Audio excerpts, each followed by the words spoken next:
हम सभी को। आइए पहले गायत्री महामंत्र और गुरु मंत्र कर लेते हैं, फिर जिस विशेष उद्देश्य के लिए आप लोगों ने समय निकाला है, नवरात्र की जो पावन वेला आ रही है, नववर्ष जो आ रहा है चैत्र का, और इस समय पे भगवान राम की चेतना, रामनवमी के रूप में हम लोग सेलिब्रेट करते हैं इस नवरात्र को। जैसे अश्विन नवरात्र में हम लोग दशहरा और दुर्गा के 9 रूपों का ज्यादा प्रधान स्वरूप वहां पर देखा जाता है। बंगाल में भी बहुत अच्छे से उसकी पूजन अर्चन किया जाता है। इस नवरात्र में विशेष रूप से भगवान राम को, उनकी शक्ति को धारण करना, जीवन में मर्यादा का पालन करना, इस तरह की चीजों को ज्यादा आधार बनाया जाता है।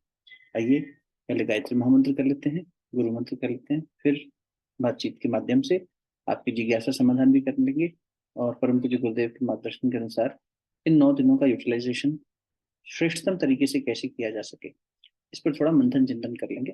मुझे लगता है कि 40-45 मिनट में बहुत अच्छी सी एक हमारी समझ डेवलप हो जाएगी और साथ साथ प्रश्नोत्तर भी ले लेंगे, तो एक सकारात्मक दिशा में हम लोग आगे बढ़ पाएंगे। पहले गायत्री मंत्र के लिए शरीर को स्थिर कर लीजिए, नेत्र कोमलता से बंद। ओम भूर्भुवः स्वः तत्सवितुर्वरेण्यं भर्गो देवस्य धीमहि धियो यो नः प्रचोदयात्। ओम गुरुर्ब्रह्मा गुरुर्विष्णु गुरुरेव महेश्वरः, गुरु साक्षात् परब्रह्म तस्मै श्री गुरुवे नमः।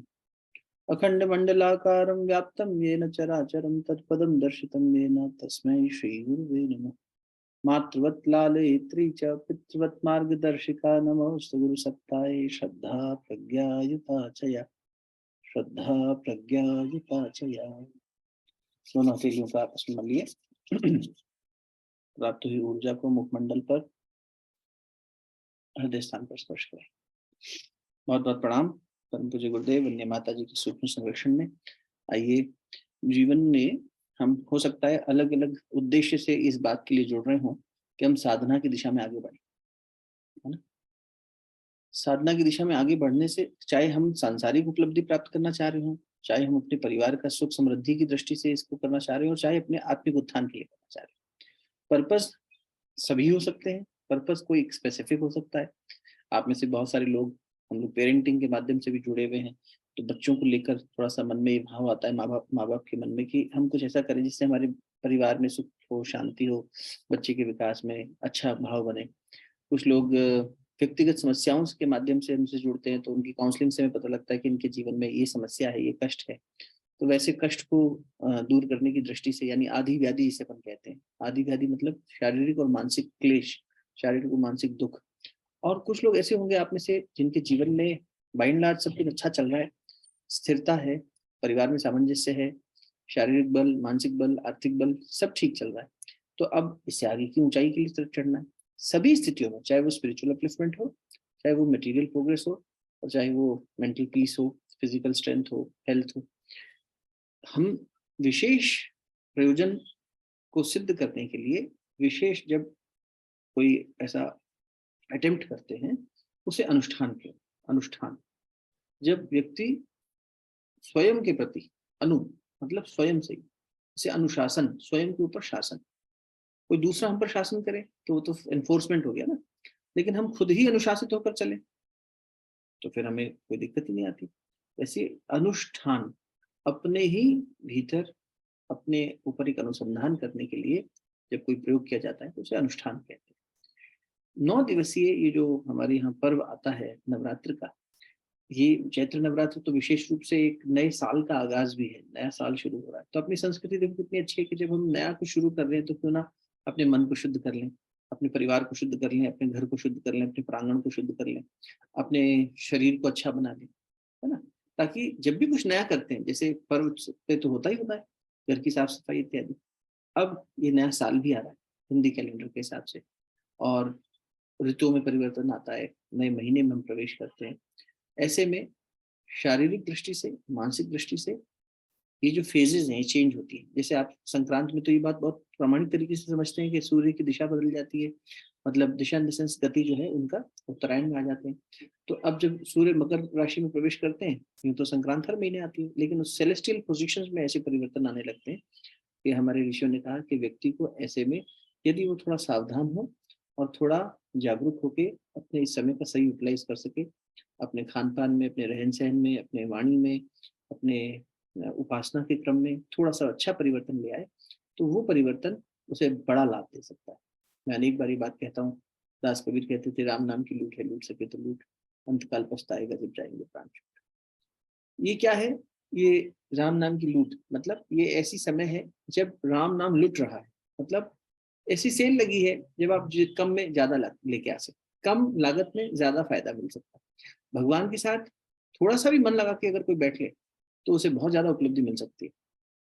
अभी बाहर बहुत तेज बरसात हो रही है, यहाँ अगर कोई भी पात्र रख दिया जाए तो भर जाएगा, लेकिन वो पात्र उल्टा पड़ा रहे, बरसात तो बरस ही रही है, वो खाली रह जाएगा, उसके ऊपर पानी पड़ता रहेगा लेकिन अंदर कुछ नहीं जाएगा, भीतर कुछ नहीं जाएगा। ऐसे ही यदि हम थोड़ा सा खुल जाएं, परमात्मा की तरफ अपने लिए उन्मुख हो जाएं, ओरिएंट हो जाए।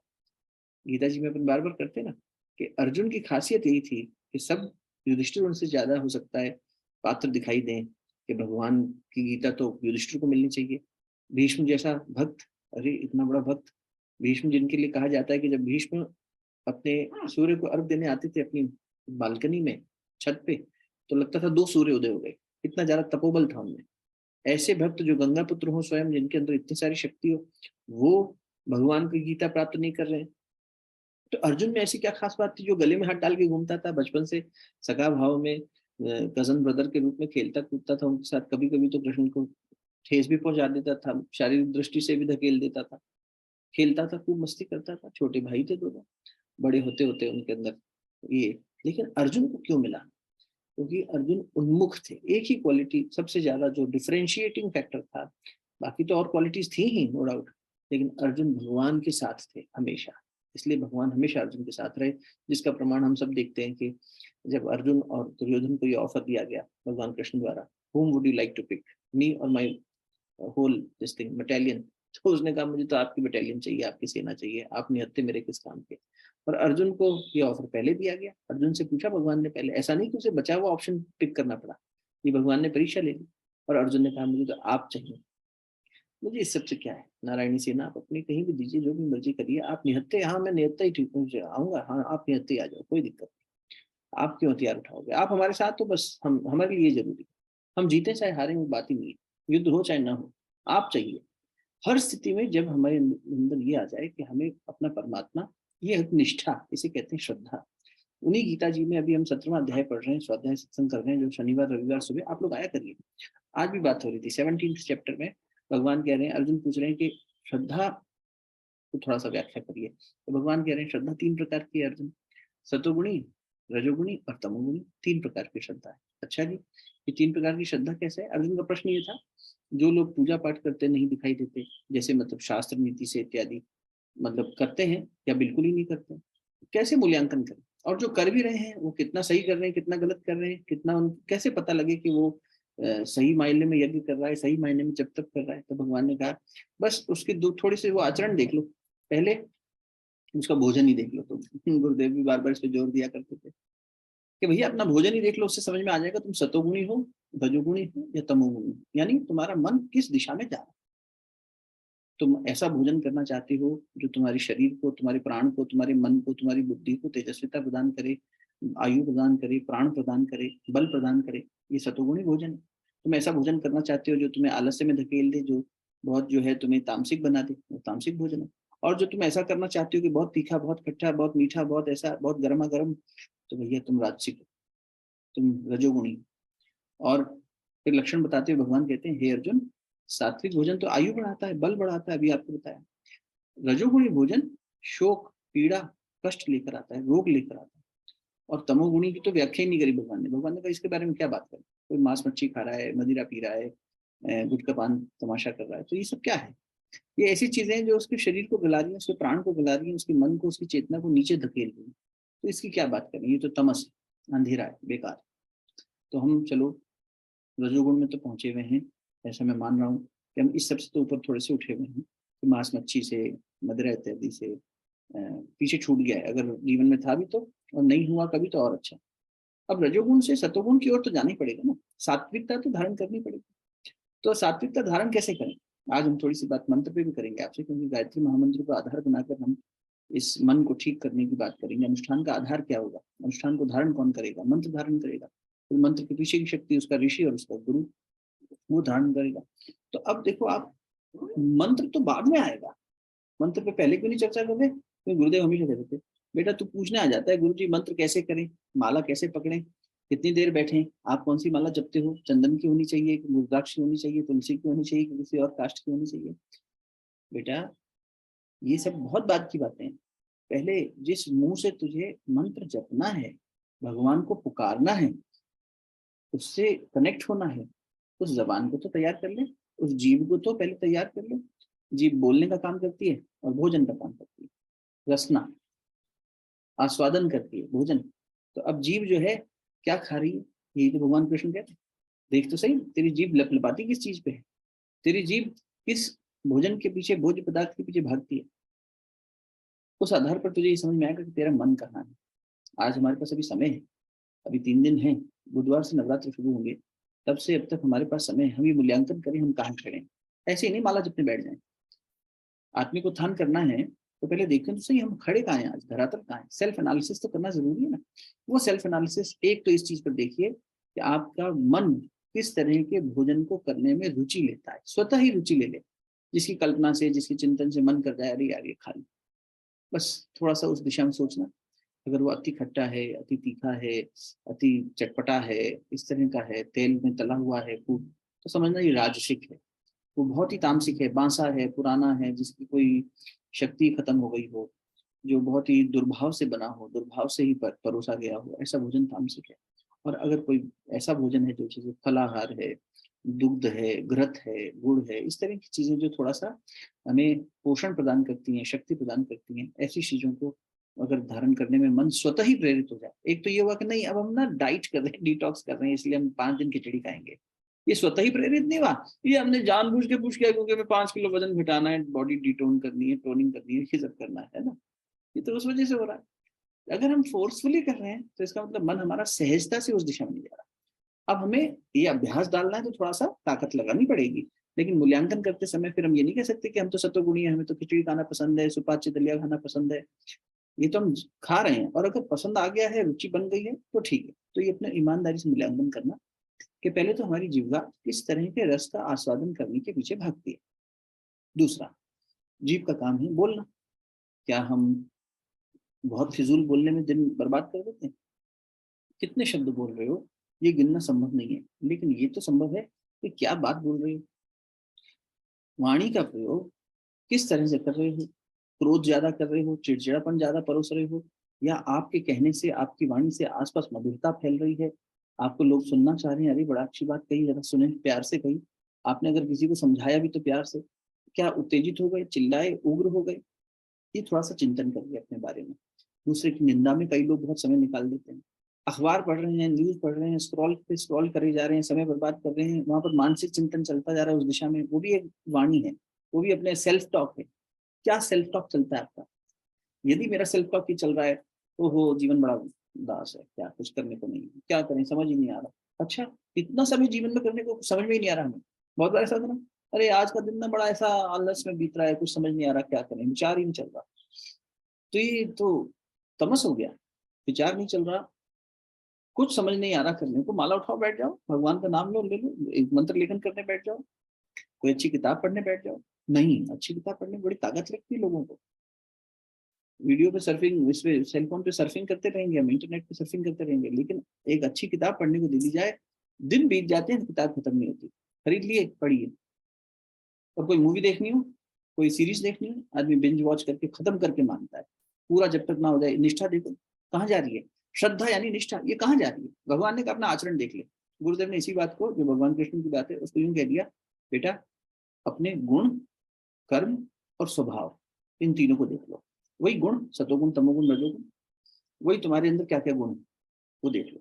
चोरी का गुण है क्या, या ईमानदारी का गुण है? पवित्रता का भाव है क्या, या दूसरे के प्रति अपवित्र भाव आ रहा है, क्लेश का भाव आ रहा है, वासना जाग रही है, कामना जाग रही है, दूसरे को देख के ईर्ष्या हो रही है क्या, या खुशी मिल रही है किसी की प्रगति देख के? खुद का थोड़ा मूल्यांकन करें, खुद के साथ बैठें और ये सेल्फ एनालिसिस करके एकदम ईमानदारी से देखें, वेयर डू आई स्टैंड। निश्चित रूप से कोई ना कोई इंप्रूवमेंट एरिया हम सब ढूंढने लगेंगे तो हमें आपस में मिल जाएगा। और अब एक सरल आप उपाय है, जैसे कंपनीज में होता है ना, सेल्फ अप्रेजल भी होता है, दूसरे से भी मांगते हैं फीडबैक, उसका अप्रेजल, वो बताए कितना उसकी दृष्टि में हम ठीक है। बॉस भी बताता है, नीचे वाला भी बताता है, साथ वाला क्लियर भी बताता है। वैसे ही वही बात भगवान वो कबीरदास जी ने कह दी, निंदक मेरे राखी आंगन कुटी छुआए। किसी क्रिटिक को ढूंढ लो अपने, सबसे सबसे बढ़िया क्रिटिक पता है कौन होता है? पति पत्नी के लिए और पत्नी पति के लिए। ये भगवान ने ऐसा जोड़ा बना दिया है कि हमें कहीं जाना ही नहीं पूछने कि हमारे अंदर क्या क्या दोष है।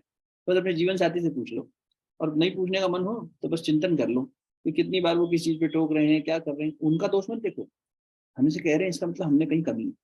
ये कह के नहीं कि मजाक में टाल दिया कर, यार इनकी तो आदत है, जब देखो जब टोकते रहते हैं, जब देखो जब कुछ भला बुरा कहते रहते हैं। ऐसा नहीं। हमारे साथी ने अगर हमारे में कोई दोष देखा है, और उसे, जिसने हमारे लिए अपना पूरा सर्वस्व निछावर करके जीवन का साथ निभाने के लिए हमारे साथ कदम बढ़ाया है, चाहे वो परिस्थितियों में कैसी भी स्थितियां हो अभी, लेकिन हमने उसके लिए, उसने हमारे प्रति निष्ठा का भाव रखा था, तभी तो अग्नि के फेरे लिए थे। अगर वो व्यक्ति ये कह रहा है तो कोई पति पत्नी का मजाक नहीं है। अगर हमारा जीवन साथी ये कह रहा है कि हमने आपका साथ निभाने के लिए कदम बढ़ाया था और अब हम पा रहे हैं कि आप में दोष है, हो सकता है उनका दोष दर्शन करने की दृष्टि बन गई हो, ओके, लेकिन दोष है तभी तो दिख रहा है, तो हमें तो अपना दोष निवारण करना चाहिए ना। इसीलिए उन्होंने कहा, बिन पानी साबुन बिना निर्मल करे खुदाए। अपने हृदय को निर्मल कर देता है, अपने मन को साफ कर देता है। कौन? ये क्रिटिक, हमारा निंदक। इसलिए उसको अपने नजदीक रखो, निंदक को दूर मत करो अपने से। हम तो निंदक को दूर करते हैं, अरे हमारी कोई निंदा ना कर दे। इसलिए जो लोग आपके साथी सहयोगी हैं, और उन्हें अगर आपके आचरण, हम आपसे मतलब मेरा खुद का भी कह रहा हूँ, हमारे आचरण में यदि उसे व्यक्ति को कुछ लग रहा है, उसने हमें टोका है, समझाया है, या हमारे किसी आचरण से ठेस पहुंची है, वातावरण में कुछ खराबी आई है, हम गुस्सा कर जाए, हम आलस में पड़े हैं, हम सुबह उठ नहीं रहे हैं, हम दूसरों से अपना काम ले रहे हैं, हम चिड़चिड़े हो रहे हैं, वॉट एवर इट इज, ये अपना एनालिसिस करना है, ये कर लें, ताकि जब हम मंत्र का उपयोग करने बैठे तो थोड़ी शुद्धिकरण तो हो जाए। अब पता लग गया हमारे में दोष है, तो इसको शुद्ध करने के लिए मंत्र का प्रयोग करेंगे। लेकिन अब हमारा भाव क्या होगा? सेल्फ रिफाइनमेंट का पहला स्टेप क्या हुआ? सेल्फ एनालिसिस, आत्म निरीक्षण। आपने निरीक्षण कर लिया, आज बैठिए कल बैठिए निरीक्षण करिए, और फिर कोशिश करिए कि अपनी दिनचर्या में थोड़ा सा परिवर्तन एक दो दिन पहले से ही लाना शुरू कर दीजिए। मैं तो पिछले एक महीने से चिल्ला रहा हूँ, जो जो मिल रहे हैं सबसे कह रहा हूँ कि भैया हम लोग परिवर्तन अभी से शुरू करते हैं, चाहे आहार में हो, चाहे हमारे रहन सहन में हो, चाहे हमारे कपड़े पहनने में हो, चाहे हमारी वाणी में हो, चाहे हमारे उठने बैठने में हो, सवेरे का जागरण हो, रात्रि का शयन हो, हम सब जगह थोड़ा थोड़ा परिवर्तन समय से ले आए। तो अपन पिछले एक महीने से देखो साथ में है, ये बात कर रहे हैं निरंतर, एक महीने से ज्यादा हो गया। अब नवरात्र आ रहे हैं, अगर नहीं भी अभी पहली बार बात हो रही है या पहली बार सुन रहे हैं, तो कोशिश करिए, अभी भी 3-4 दिन है, हम कल से ही अपने जीवन में, कल सुबह से, मैं इंडिया टाइम के हिसाब से बात कर रहा हूँ, तो कल सुबह से, आज रात से, क्या कि हमारा शयन समय से हो, हम सुबह थोड़ा सा जल्दी उठना शुरू करें। समय कहाँ से निकालोगे? वही घर परिवार घर गृहस्थी चल रही है, वही कामकाज चल रहा है, ऑफिस में है तो ऑफिस का काम चल रहा है, तो उन सबके बीच में से ही समय निकालना पड़ेगा। समय का हिसाब, समय है नहीं हमारे पास, समय तो नहीं है, यही तो दिक्कत है बस। बाबा हमारे हमेशा कहते हैं, बेटा जिस काम में रुचि होती है मन उसके लिए समय निकाल लेता है। वही बात, जैसे फोन पे अगर बैठना हो, अखबार पढ़ना हो, तो आदमी समय निकाल ही लेगा। हम अभी घर गए होलिका पे, हमारी माता जी पिताजी को अखबार पढ़ने का पुराना अभ्यास है, तो अखबार पढ़ना ही पढ़ना है, बिना अखबार पढ़े तो उनको बेचैनी होने लग जाती है। तो हम देखते थे हमारी माँ रसोई में हम लोग के लिए चाय पका रही होगी या कुछ बना रही होगी, मन करता है, माँ का पर्व का समय है, तो वो वहीं पे तो अखबार के 2 पन्ने पलट लिए खड़े थे। देखो, व्यक्ति को जिस काम में मजा आता है वो काम के लिए समय निकाल लेता है, वो कहीं ना कहीं से वो निकाल ही लेगा, चाहे छोटा ही सही, थोड़ा ही सही। और नहीं निकाल पाएगा तो उसको बेचैनी होगी। जब भगवान के लिए ऐसा हो जाए, तब समझना कि अब जीवन उस दिशा में चल रहा है। अभी मैं चिन्मयानंद जी की एक बात सुन रहा था, बड़ी अच्छी बात की उन्होंने, शायद जो सत्संग में आते हैं उन्होंने सुनी भी होगी, कि जो व्यक्ति, तुम प्यार किससे ज्यादा करते हो, ये कैसे पता लगे? तो उन्होंने कहा कि अगर तुम अपनी पत्नी को कल्पना करो और अपनी माँ की कल्पना करो, और तुम कल्पना करो कि ये व्यक्ति मेरे जीवन में नहीं हो तो मेरा जीवन कैसा होगा, उसके वियोग की कल्पना करो, उससे बिछड़ने की कल्पना करो, तब तुम्हारे मन में वेदना उठेगी, अरे इसके बिना तो मैं नहीं जी सकता, ये मुझे आवश्यक है, मेरा जीवन साथी, मेरी माँ, जो भी, जिसके प्रति तुम्हारे मन में ज्यादा पीड़ा उठे, ठेस उठे, समझना उससे तुम्हारा प्यार ज्यादा है। राग भी है, वो आसक्ति भी है, पर ये प्यार समझा रहे हैं। अब उनकी बात जिस कंटेक्स्ट में थी वो बात ये नहीं है, उनकी बात इससे आगे है, जो हमारे लिए महत्वपूर्ण है। उन्होंने कहा अब तुम कल्पना करो कि भगवान तुम्हारे जीवन में नहीं, और फिर तुम क्या पीड़ित होते हो, कष्ट में आते हो, अरे भगवान के बिना नहीं रह पाए। हम और आप तो क्षमा करना भगवान के बिना आराम से रहते हैं।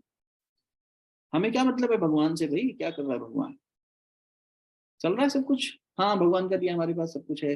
तुम्हें माता से पिता, तुम्हें बंधु सस्ता, तुम्हें, हम आरती तो रोज गा रहे हैं, दीपक भी जला रहे हैं, लेकिन जब परेशानी आती है तो भगवान को ही कहते हैं भगवान तुम कैसे हो, गुरु जी आपको तो न्याय करना नहीं आता, गुरु जी आपने तो हमारे साथ बड़ा अन्याय कर दिया, हम तो इतने अच्छे व्यक्ति थे, हमारे साथ ऐसा कष्ट आ गया, ये आपदा आपके होते हुए कैसे आ गई। अरे भैया, वो उसी के न्याय पर हम प्रश्न उठा रहे हैं। हम कह रहे हैं सब कुछ तुम ही हो, और फिर उसके बाद कहीं रिश्वत देनी पड़ जाए, जरा कहीं परेशानी आ जाए, तो संसार के हाथ जोड़ रहे हैं कि नहीं। जो भूल द्रौपदी ने करी वो हम भी कर रहे हैं। भगवान को सखा मान रहे हैं, भगवान को मान रहे हैं, अपना आराध्य मान रहे हैं, उपास्य मान रहे हैं, लेकिन जब कष्ट आ रहा है तो हम भगवान को छोड़ के दूसरी जगह भाग रहे हैं। ये कैसी निष्ठा है, कमजोर पड़ रहे हैं। हम धन की शरण ले रहे हैं, हम लोगों की शरण ले रहे हैं। भगवान की शरण लेने का मतलब यही है। भगवान अगर हमारे जीवन से हटे तो हमें कितना कष्ट है, समझ में आ जाएगा भगवान से कितना प्यार करते हैं।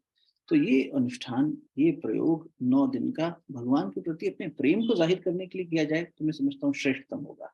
सबसे अच्छा अनुष्ठान का भाव वो हो सकता है कि हम कुछ मांगने के लिए करें ही ना, फिर भी जीवन में ऐसी परिस्थितियां आती हैं जब व्यक्ति को लगता है कि मैं किसी अपने के लिए या अपने रोग के निवारण के लिए, अपने मानसिक क्षमता को बढ़ाने के लिए इस तरह के प्रयोग करूं, करने चाहिए।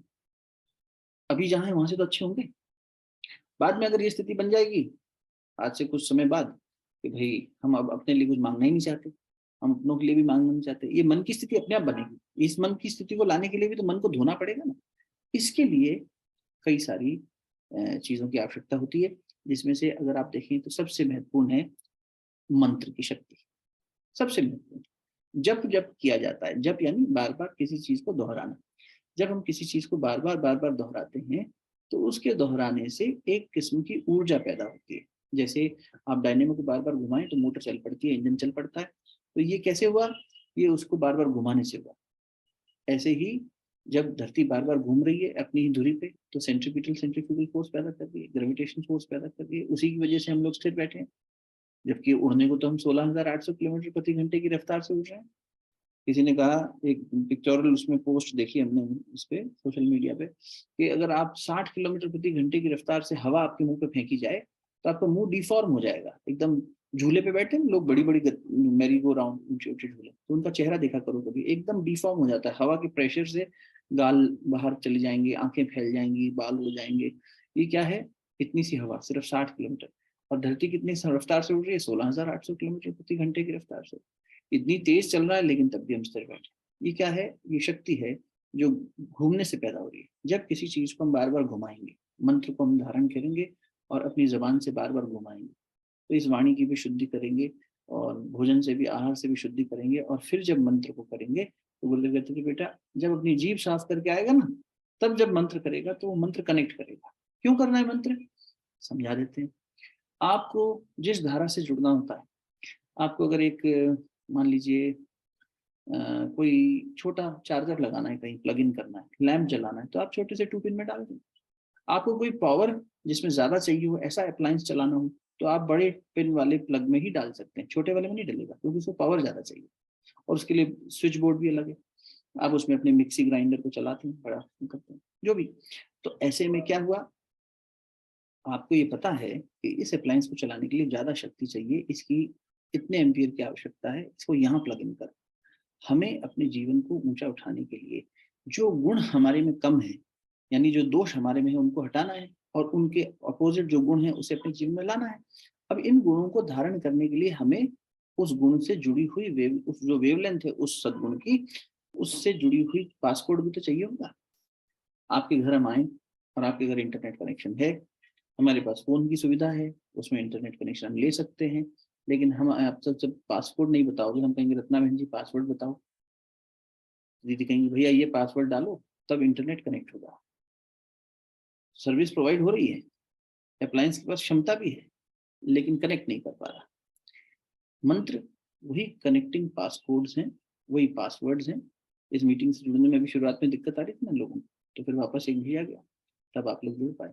जब वो कनेक्टिविटी नहीं बैठेगी तो कितनी भी बढ़िया प्रसारण हो, नहीं मिलेगा, ना रिसीवर कुछ ले पाएगा ना सेंडर कुछ भेज पाएगा। वैसी बात है आपके घर में। एक और एग्जांपल समझ लो, हम लोग कार चलाते हैं, कार में ट्रेवल करते हैं, उसमें रेडियो लगा होता है।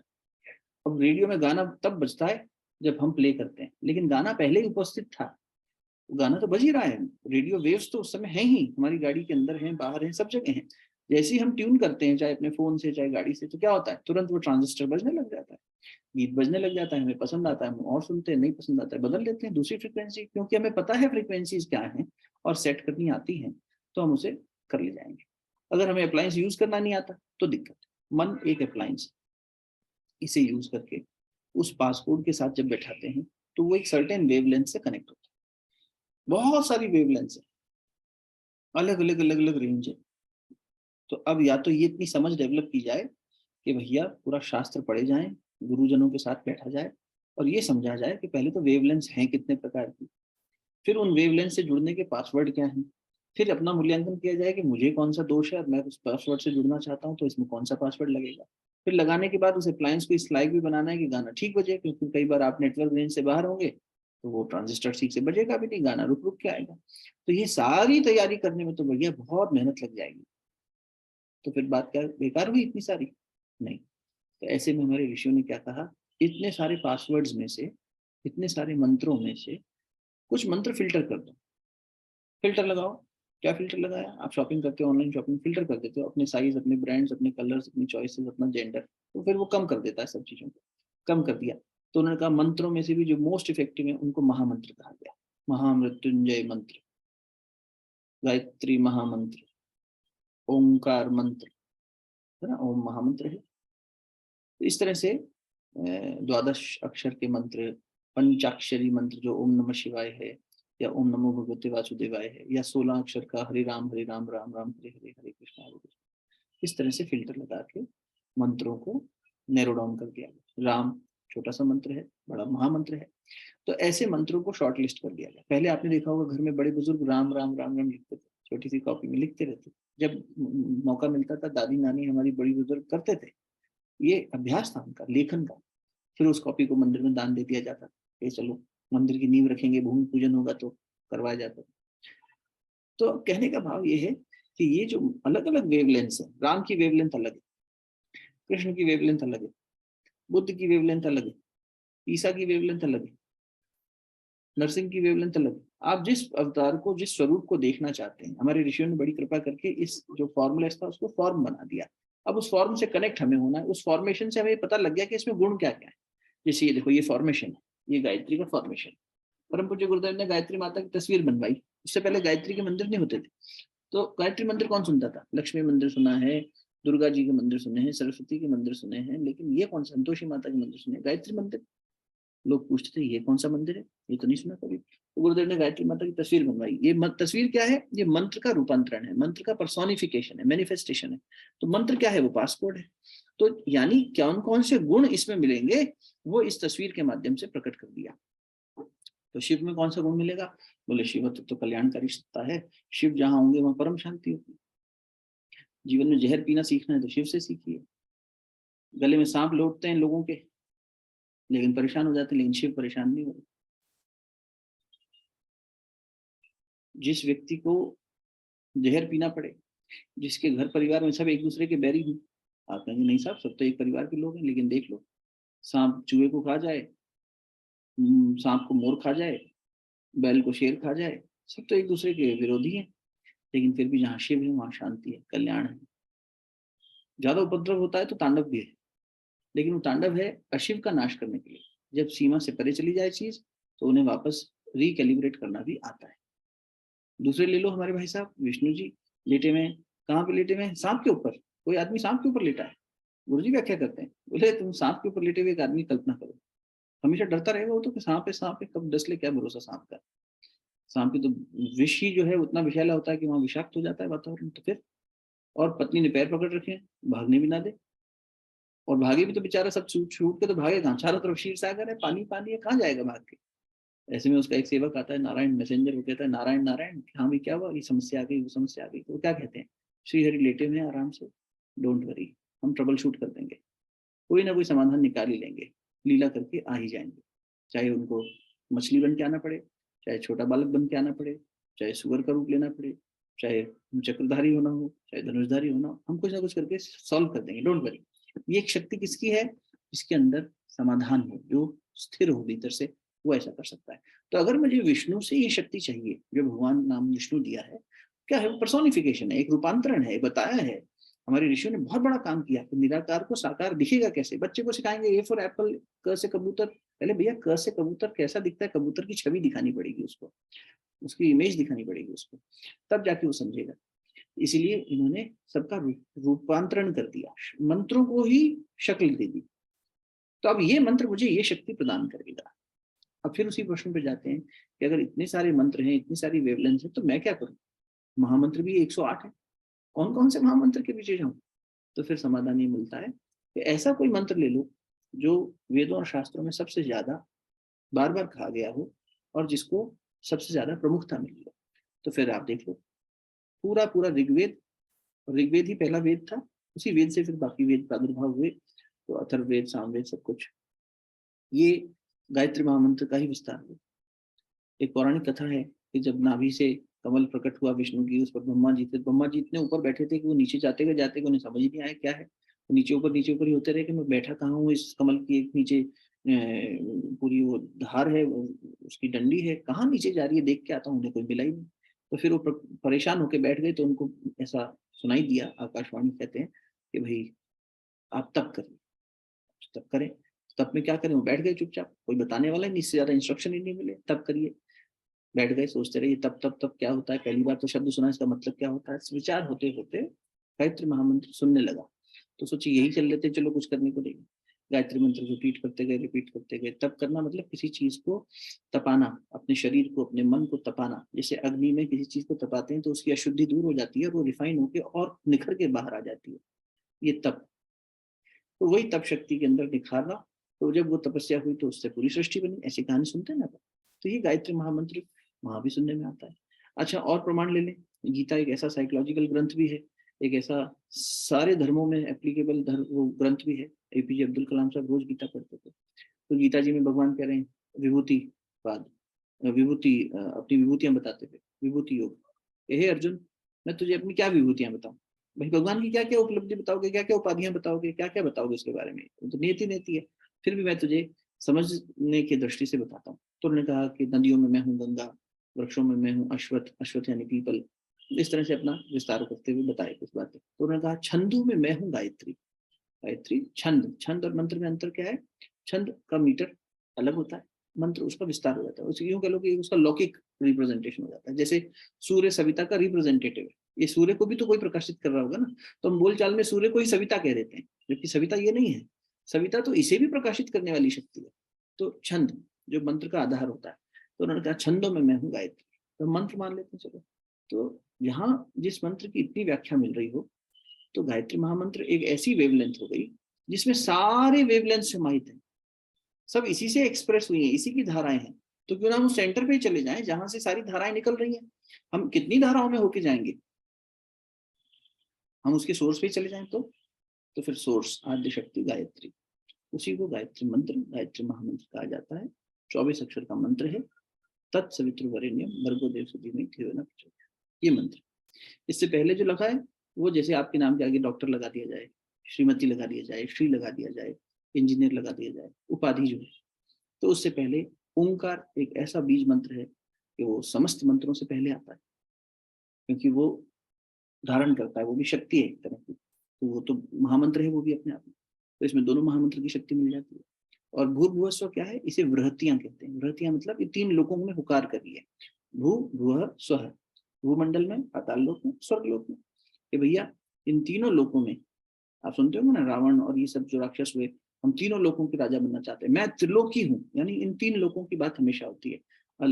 एक फ्रिक्वेंसी ऊपर, एक फ्रिक्वेंसी नीचे, और एक ये धरती पृथ्वी, जो एक तरह से मृत्यु लोक कहलाता है, क्योंकि इसमें जन्म हो रहा है, मृत्यु हो रही है, ये मृत्यु लोक कहलाता है। फिर या पृथ्वी लोक कह लो, मृत्यु लोक सुनना अच्छा ना लगे। पाताल लोक नीचे, स्वर्ग लोक ऊपर, 3 लोक की बात होती है। अब हम कहाँ खड़े हैं? अभी समझने की बात है। हम पृथ्वी पे हैं, मृत्यु लोक में।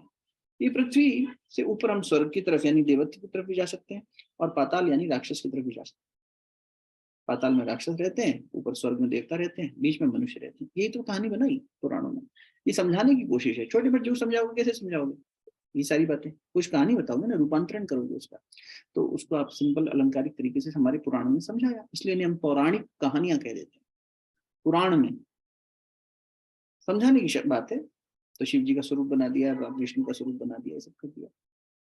अवतार आए हैं, तो ये नहीं कह रहे कि राम रूपी अवतार नहीं हुए या वो नहीं हुए, लेकिन ये शक्ति को समझने की दृष्टि से जो पर्सोनिफिकेशन किए गए उनको समझना चाहिए, उसके पीछे के भाव को समझना चाहिए। उस लीला में हम कई बार भटक जाते हैं, अरे शिव जी भी तो सती को लेके घूमे, वो तो अपनी पत्नी के लिए अटैच थे। मूर्ख हो जाते हैं। पार्वती जी शिव जी से क्वेश्चन पूछ रही है, इसका मतलब पार्वती जी तो अबोध हैं, उनको तो समझ में नहीं आता, बार बार पूछती रहती हैं। अरे वो लोक कल्याण के लिए उन्होंने प्रश्न किया, अच्छा बताइए, मुझे ये बात समझ में नहीं आई, तो क्या पार्वती जी अबोध थी जिनको समझ में नहीं आई? ऐसा थोड़ी है। जो स्वयं जगत जननी हो वो न जानने का नाटक करती है। जैसे माँ बच्चे को चलना सिखाती है, पिता बच्चे को चलना सिखाता है, तो उल्टी चाल चलता है, आजा चल चल चल। तो आप दूर से देखें और आप कहें अरे ये तो उल्टी चाल चल रहा है, इसको चलना नहीं आता क्या? ऐसा पिता है।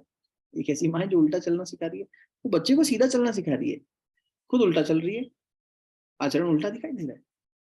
वो उसको सिखाने का क्रम है। इसलिए लीला में बहुत बार ऐसा होता है कि हम समझ नहीं पाते पीछे की शक्ति क्या है, भाव क्या है, दर्शन क्या है। दर्शन यही है कि गायत्री महामंत्र जिससे कि सारी शक्तियां उजागर हुई, क्यों ना हम उसी को पकड़ लें।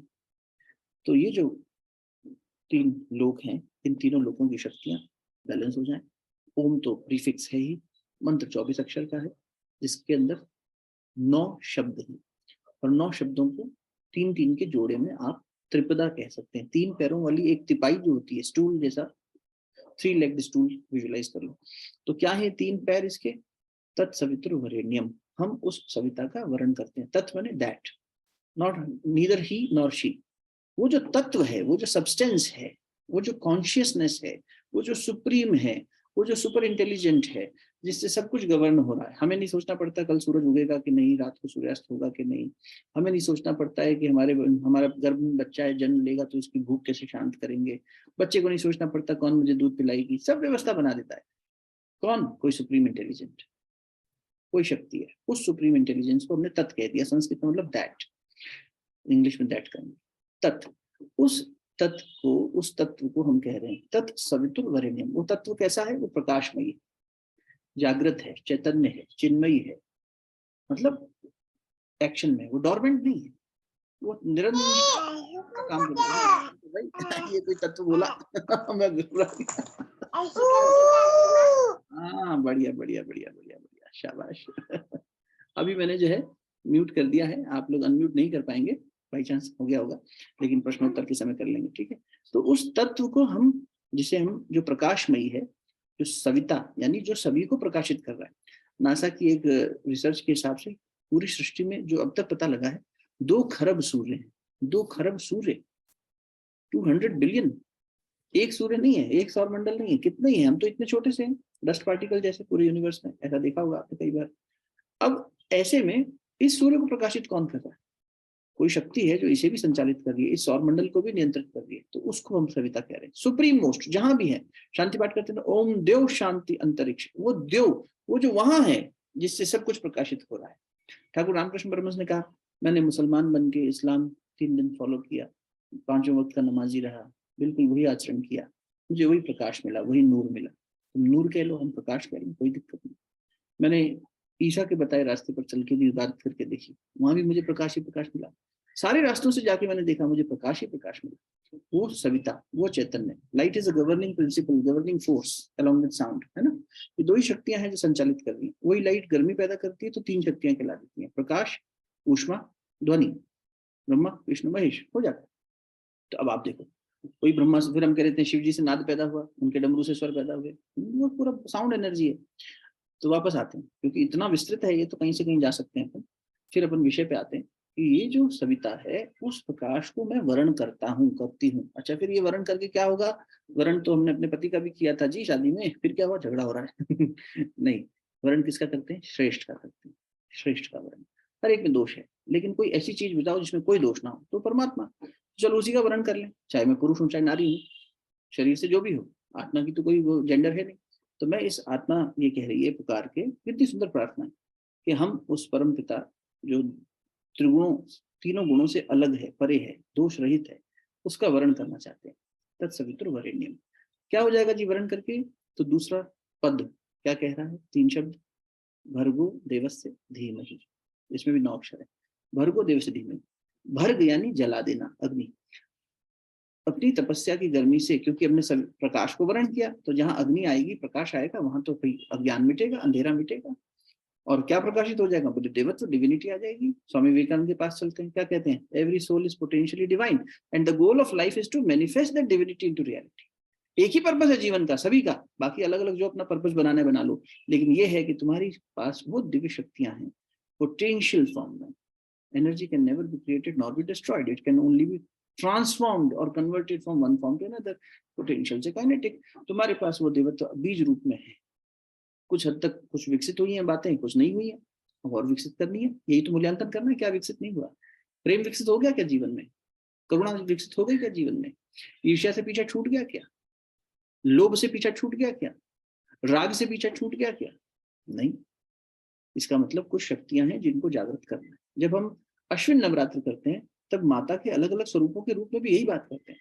अब आप उसे चक्रों के माध्यम से जागरण की शक्ति कह लीजिए, आप उसे कुंडलिनी शक्ति का जागरण का नाम दे दीजिए, आप उसे ग्रंथि भेदन कह दीजिए, आप उसे 3 शरीरों की साधना कह दीजिए, पंचकोश की साधना कह दीजिए, रास्ते कोई भी पकड़ लो, घूम फिर के बात वहीं आएगी। वर्ण तो सविता का ही करना पड़ेगा। उससे उस अग्नि के अंदर अपने दोषों को जलाना ही पड़ेगा, उसकी आहुति देनी पड़ेगी, और अपने सद्गुणों को निखारना ही पड़ेगा, अपने पुराने संस्कारों के बीजों को गलाना ही पड़ेगा, और अच्छे संस्कारों का जो बीज है उसको पल्लवित करना पड़ेगा। जो बुरे संस्कार हैं उनको संस्कारित करके हटा देना होगा। जैसे आप राई और जीरे का तड़का लगाते हैं, उसी राई के दाने को, जीरे के दाने को आप डाल दीजिए जरा मिट्टी में, उससे अंकुरण हो जाएगा, कुछ निकल आएगा, पौधा निकल आएगा उसमें। लेकिन उसको आपने जब सौटे कर लिया, यानी तड़का लगा लिया, अब डालिए, अब कुछ नहीं होगा। ये क्या किया आपने? अग्नि के साथ संस्कारित कर दिया उसको। तो जिसमें डालेंगे उसकी तासीर भी बदल जाएगी, जिसमें डालेंगे उसकी तासीर बदल जाएगी। वही दही है, उसमें आपने तड़का लगा के अलग अलग तरीके से फॉर्मेशंस बना ली, रेसिपी, उसकी तासीर बदल गई, यानी आपने उसको संस्कारित कर दिया। मंत्र की शक्ति से हम संस्कार धारण कर रहे हैं, जो गलत संस्कार है उसको दोष का निवारण कर रहे हैं, जो अच्छे संस्कार है उनको धारण कर रहे हैं और श्रेष्ठता की तरफ आगे बढ़ रहे हैं। सरल सी बात है। अब ये करने के लिए अग्नि को धारण करेंगे। अग्नि हमारे अंदर के जो इसको असुरत्व को जलाएगी, देवत्व को जगाएगी। इसलिए कहा भर्गो देवस्य, देवत्व को, धीमहि, वो हमारी देवत्व को जगा के हमारी बुद्धि को ठीक कर दे। और फिर ये ठीक बुद्धि क्या हो? बुद्धि तो ठीक हो गई, लेकिन फिर भी गड़बड़ कर देती है बार बार। हमने तो ठीक करी थी, फिर गड़बड़ हो गई, पुराना संस्कार फिर से आ गया। या ठीक तो हो गई, लेकिन हमारी ठीक हो गई, तुम्हारी ठीक होना हो, हमें क्या मतलब, तो गड़बड़ हो गई। तो इसलिए कहा गया धियो यो न प्रचोदयात्। हम सब की बुद्धि को, आपके परिवार में आपकी बुद्धि अच्छी हो गई तो आप तो ठीक रास्ते पे चल रहे हैं, कोशिश कर रहे हैं, लेकिन बाकी दूसरा व्यक्ति नहीं चल पा रहा, तो आपको अरे ये तो ऐसे ही है, हमने तो इतना करके देख लिया, ये गलत भाव है, ये ऐसा नहीं होना चाहिए। दूसरे का कभी तिरस्कार नहीं करना चाहिए, कोशिश करनी चाहिए। गुरुदेव बहुत डांटते थे। तो देखो फिर से चलते हैं उस बात पे। पहला स्टेप क्या था? आत्मनिरीक्षण। दूसरा स्टेप गुरुदेव ने दिया आत्मशोधन, अपना शोधन। अपना शोधन माने अपनी सफाई। भर्गो, अपनी सफाई, जला, सब हटा, जो अवांछनीय है, अशिव है, इसको हटा, गंदगी निकाल। होली दिवाली सफाई करता है, गंदगी निकालता है, मन की सफाई कर। पहले मन का मूल्यांकन कर, मन में क्या क्या दोष है, फिर मन की सफाई कर। अच्छा गुरुजी, अब क्या हुआ? सफाई कर ली। बेटा जब सफाई कर ली तो अब कोई अच्छी चीज भी लाके तो रख। जैसे गुरुदेव उदाहरण देते कहते हैं, जीवन भर किसने बीड़ी पियो, सिगरेट पियो, तंबाकू खाया हो, अब उसने छोड़ दिया, बहुत अच्छी बात, शाबाश। लेकिन बेटा जो इतना जो खा के नुकसान किया, इसके बदले में तू लौकी खा, तुरई खा, टिंडा खा, कुछ ऐसी चीजें खा, पौष्टिक आहार तो ले, तभी तो तेरा ये जो घाटा हुआ है इसको ठीक तो कर। तो मन में जो इतना दोष हटाए, लेकिन सकारात्मकता नहीं लाओगे, फिर आ जाएंगे दोष। तो इसलिए तीसरा स्टेप हुआ देवत्व का जागरण, आत्मनिर्माण, आत्मनिरीक्षण, आत्मशोधन, आत्मनिर्माण। अब कहानी यहाँ रुक जानी चाहिए कि हमने अपना निर्माण कर लिया। गुरु जी कहते हैं स्वार्थी है क्या अपना निर्माण की बात करता है? विवेकानंद जी को डांट पड़ गई थी, अपनी समाधि की बात सोचता है, अपने मुक्ति की बात सोचता है, दूसरों को क्या होगा, संसार को क्या होगा। अगर तुझे अपने लिए बैठना तो मेरे पास मत बैठ, ठाकुर ने डांट के भगा दिया। सबके लिए सोचना हो जिस दिन, उस दिन आना मेरे पास। तो चौथा स्टेप है सबके कल्याण के लिए। इसी को गुरुदेव ने शब्द दिया विस्तार। आत्मनिर्माण के बाद अगला क्या बचा, बोले आत्मविस्तार। और गुरु जी उसी उपदेश में कहते हुए कहते हैं, 20 मिनट का उपदेश है उनका, आत्म प्रगति के 4 चरण। तो उसमें चौथा चरण क्या है कि आत्मविस्तार। गुरुदेव कहते हैं तू अच्छा बन गया, तेरा परिवार नालायक है तो ये तेरी नालायकी, इसका मतलब तेरी अच्छाई में भी कमी है। ये हो ही नहीं सकता कि तुम्हारे अंदर कोई देवत्व जागे और सही तरीके से जाग जाए। अगर हमारे अंदर प्रकाश आ गया तो आसपास अंधेरा रहेगा क्या? सोच के देखो। जिस दिन हमारे अंदर सच्चा प्रेम जागेगा, हो ही नहीं सकता दूसरे को उसका स्पर्श ना हो।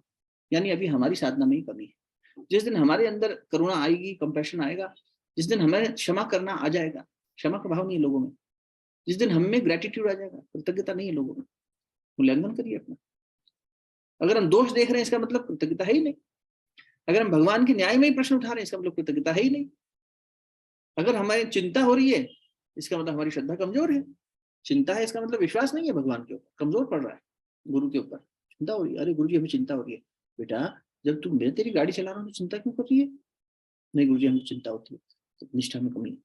और प्रगाढ़ बनाओ, उसको गहरा करो। ठीक बात है कि हम गुरु जी से जुड़ गए, भगवान से जुड़ गए, गायत्री से जुड़ गए, शिव से जुड़ गए, जो भी आराध्य है आपका उससे आप जुड़ गए, लेकिन माता पिता ने या संस्कारों ने जो आराध्य दिया है उससे गहराई बनाना तो हमारा दायित्व है ना। और ये अगर आएगा तो सब में फैलेगा ही फैलेगा। बुद्ध जहां होंगे वहां वैराग्य जागेगा ही जागेगा। जहाँ बुद्ध नहीं, जहाँ वैराग्य, ऐसा हो ही नहीं सकता बुद्ध हो और वहां मौन ना हो, वहां शांति ना हो, वहां वैराग्य ना हो। जहाँ शिव है वहां शांति है ना, जहाँ विष्णु है वहां है सहज, एकदम सहज सरल। तो ये क्या है, चौथा स्टेप आत्मविस्तार। हम अच्छे बनने की राह पे आगे बढ़े, लोगों को भी जितनी उनकी क्षमता है उस हिसाब से थोड़ा सा मदद करें, कोई दिक्कत। आज हम भी यहाँ पहुंचे हैं तो धीरे धीरे पहुंचे हैं ना। हम भी तो इसी हाल में थे। अगर मान लो ऐसा मूल्यांकन दिखता है कि कोई हमसे पीछे है तो वैसे तो ऐसा मूल्यांकन करना ही नहीं चाहिए। जो जहां है उसको वहां से बेहतर बनाने में अपना रोल प्ले करना चाहिए। ये नहीं हम अच्छे बन गए ये तो बेकार है, इनके लिए किट पिट किट पिट किट पिट, ऐसा बेकार। ये सिर्फ श्रद्धा काम की नहीं है। तो ये मनस्थिति, ये जो 4 स्टेप्स हैं इसमें थोड़ा सा गुजारिए खुद को अगले 9 दिनों में। मंत्र को करना कैसे है, मंत्र को जपना कैसे है, ये अधिकतर लोगों को पता होगा, फिर भी एक उसमें बता देते हैं। माला जो है आपको, एक तो तुलसी की माला की व्यवस्था बनानी है ना, ये तो रुद्राक्ष की माला है, लेकिन रुद्राक्ष माला जो है वो जपी नहीं जाती। रुद्राक्ष माला पहन लें भले, एक रुद्राक्ष का हो। हर माला में 108 दाने होते हैं, मन के होते हैं, ये 108 मन के की माला है। और हर माला में एक सुमेरु होता है, जहाँ गांठ लगी होती है उसको सुमेरु कहते हैं, जहां से माला में गांठ है। आपको बस माला को इस तरह हाथ में लेना है, 3rd फिंगर जो होती है उस पर ले लेना है, 2nd फिंगर और थंब के मदद से इसके मन के को जपना है। ठीक, इससे जप करना है, इंडेक्स फिंगर को यूज नहीं करना है। बहुत आपको कॉमन तरीके से अगर याद करना हो तो आपने देखा होगा, इस्कॉन कभी गए हो या इस्कॉन के साधकों को दिखाओ, या और भी साधकों को, गायत्री साधक भी करते हैं। साधना में कॉमन बात है, ये गौमुखी पहन लेते हैं, मतलब एक कपड़ा पहन लेते हैं, उस कपड़े में फिंगर निकालने का भी ऑप्शन होता है, तो वो इंडेक्स फिंगर बाहर निकली जाती है, तर्जनी होगी। ये वायु तत्व की होती है, वायु तत्व मन को दर्शाता है, अहंकार को दर्शाता है, इसीलिए इसको अलग कर देते हैं। नहीं, इससे नहीं। आप कई कल्चर्स में ऐसा देखेंगे, साउथ ईस्ट एशियन कंट्रीज को भी जाइए, वहां पर उंगली अगर आप किसी को दिखा देंगे तो वो आपको बात ही नहीं करेंगे आपसे। और अपने इंडिया में कितना करते हैं ऐसा, वो थंब से कहेंगे, वो आपको बताएंगे ये आप इस रास्ते जाना है तो वो ऐसे थंब इंडिकेट करेंगे, वो फिंगर इंडिकेट करेंगे ही नहीं। They find it taboo. तो उंगली दिखाना, ये उंगली हटा दो, तर्जनी उंगली हटा दो, ये बस रिंग फिंगर पे रखनी है और ऐसे जप करना है। ठीक है, जप करते हुए वो कैसे बोलना है, तो गुरुदेव ने कहा वैखुरी वाणी, ऐसा बोलो कि आपके कान तक शब्द सुनाई दे, वरना आप सो जाओगे, निश्चित नींद आ जाएगी। अभी इतनी स्थिति नहीं आई है कि हम चलते फिरते उठते बैठते हमारे अंदर गायत्री मंत्र बज ही रहा है और हमें तो बस हर समय जप चल रहा है, अजपा जप जिसे कहते हैं। अभी हम खुद को बिगिनर माने और माला का सहारा जरूर लें। माला हमें रिमाइंडर के रूप में भी हेल्प करती है। कई लोग बहुत पारंगत होते हैं, वो माला लेके भी सो जाते हैं और फिर कहते हैं हमें तो बहुत अच्छा ध्यान लगा, हमें तो पता ही नहीं चला हम कहाँ चले गए थे, हम तो टाइम से परे चले गए थे, इतनी अच्छी नींद आई पूजा घर में बैठे बैठे हम तो बस पहुंच गए। तो ये समाधि वमाधि कुछ नहीं लगी थी, नींद आ गई थी। नींद को दूर भगाए रखने के लिए, स्फूर्ति बनाए रखने के लिए भी भोजन हल्का करना चाहिए, कम करना चाहिए, आधा पेट ही खाना चाहिए, और वो भी सात्विक सुपाच्य खाना चाहिए। अगर आप फल भी खाते हैं तो उन्हें 20 से 30 मिनट लग जाते हैं हजम होने में। बाकी सब चीजों की तो बात ही क्या कहनी, जितना ज्यादा देर पका हुआ भोजन है उतना ही ज्यादा देर लगेगी खाने में, ओ सॉरी पचाने में। तो इसलिए ये देख लीजिएगा कि भोजन में आहार शुद्धि कर लें। और जैसे बताया कि मंत्र जो है उसको ऐसे बोलना है, फुसफुसाना जिसे कहते हैं, विस्परिंग ओम। आपको पता लगता है आप क्या कर कोशिश करनी है स्थान पवित्र हो, पूजा घर में बैठें, नियमित समय बना लें और आसन पर बैठकर, जमीन पर बैठकर करें। अगर पैरों में घुटनों की समस्या है, कोई व्यवहारिक समस्या है, कोई रोग इत्यादि है, तो कोई स्टूल या पीढ़ी लेके बैठ सकते हैं, कोई दिक्कत नहीं है। चेयर पे भी बैठ सकते हैं। किसी को बैक की प्रॉब्लम हो तो बैक सपोर्ट भी ले सकते हैं। Idea is to keep the back straight, ठीक है। और जो स्ट्रेट रख सकता है वो बिना सपोर्ट के भी रख लेगा, और जो नहीं रख सकता वो सपोर्ट में भी लुढ़केगा।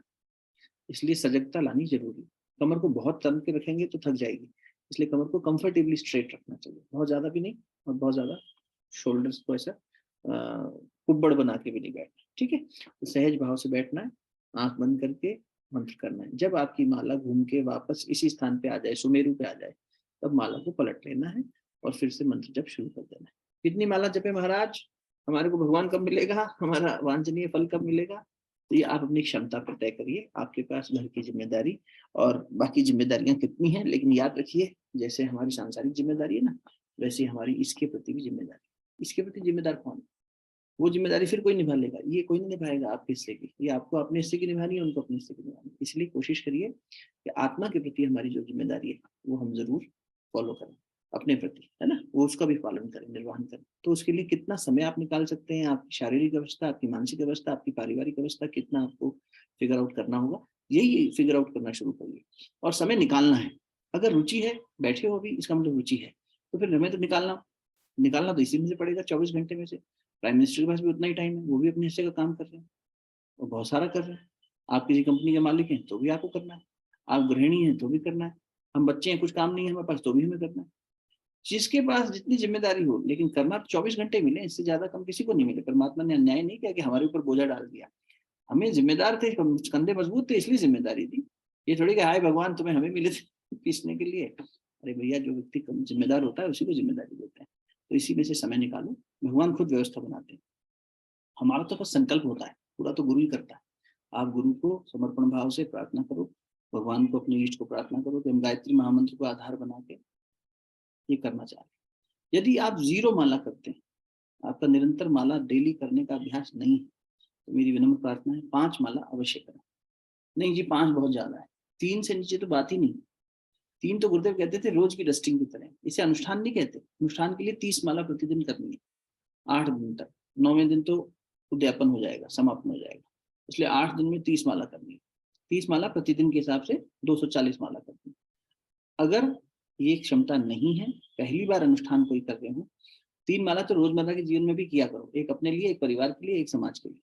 समाज के लिए कैसा है, भगवान आपके खाते में डाल दी, अब इसका उपयोग जिसके लिए हो, जो पीड़ित हो, जो जरूरतमंद हो, उसको भेज देना। हमें नहीं पता कौन है, संसार में तो बहुत पीड़ा है भैया। एक हम संसार के लिए भी करते हैं, एक अपने लिए, एक परिवार के लिए। ठीक बात है ना, परिवार निर्माण, व्यक्ति निर्माण, परिवार निर्माण, समाज निर्माण। तो समाज के लिए भी कर दिया, हमारा दायित्व हमने। तो 3 माला तो एनीवेज करनी चाहिए, और फिर भी अगर कोई बिल्कुल नहीं करता है, बिल्कुल नहीं है संभावना, तो 3 माला तो अवश्य करें। लेकिन इसे अनुष्ठान न माने, इसे अपना अभ्यास माने, इसको निरंतर करे। फिर वो 9 दिन नहीं, वो करता ही रहे, जीवन में होना ही चाहिए था। जो 3 माला के अभ्यस्त हैं वो 5 माला पे आ जाए, जो 5 माला के अभ्यस्त हैं वो और ऊपर बढ़े, 11 माला पे आ जाए। गायत्री मंत्र क्योंकि 24 अक्षर का मंत्र है, तो हम 11 माला अपने याद ना, 1, 11, 21, 51, 101, इस तरह का एक नेक किस्म का वो बात है। तो हम कई बार 11 पे रुक जाते हैं, लेकिन ऋषि क्या कह रहे हैं, गायत्री मंत्र 24 अक्षर का मंत्र, 23.5 है वैसे तो 24 मान लेते हैं। 24 अक्षर के मंत्र में 12 सावित्री है, 12 गायत्री है।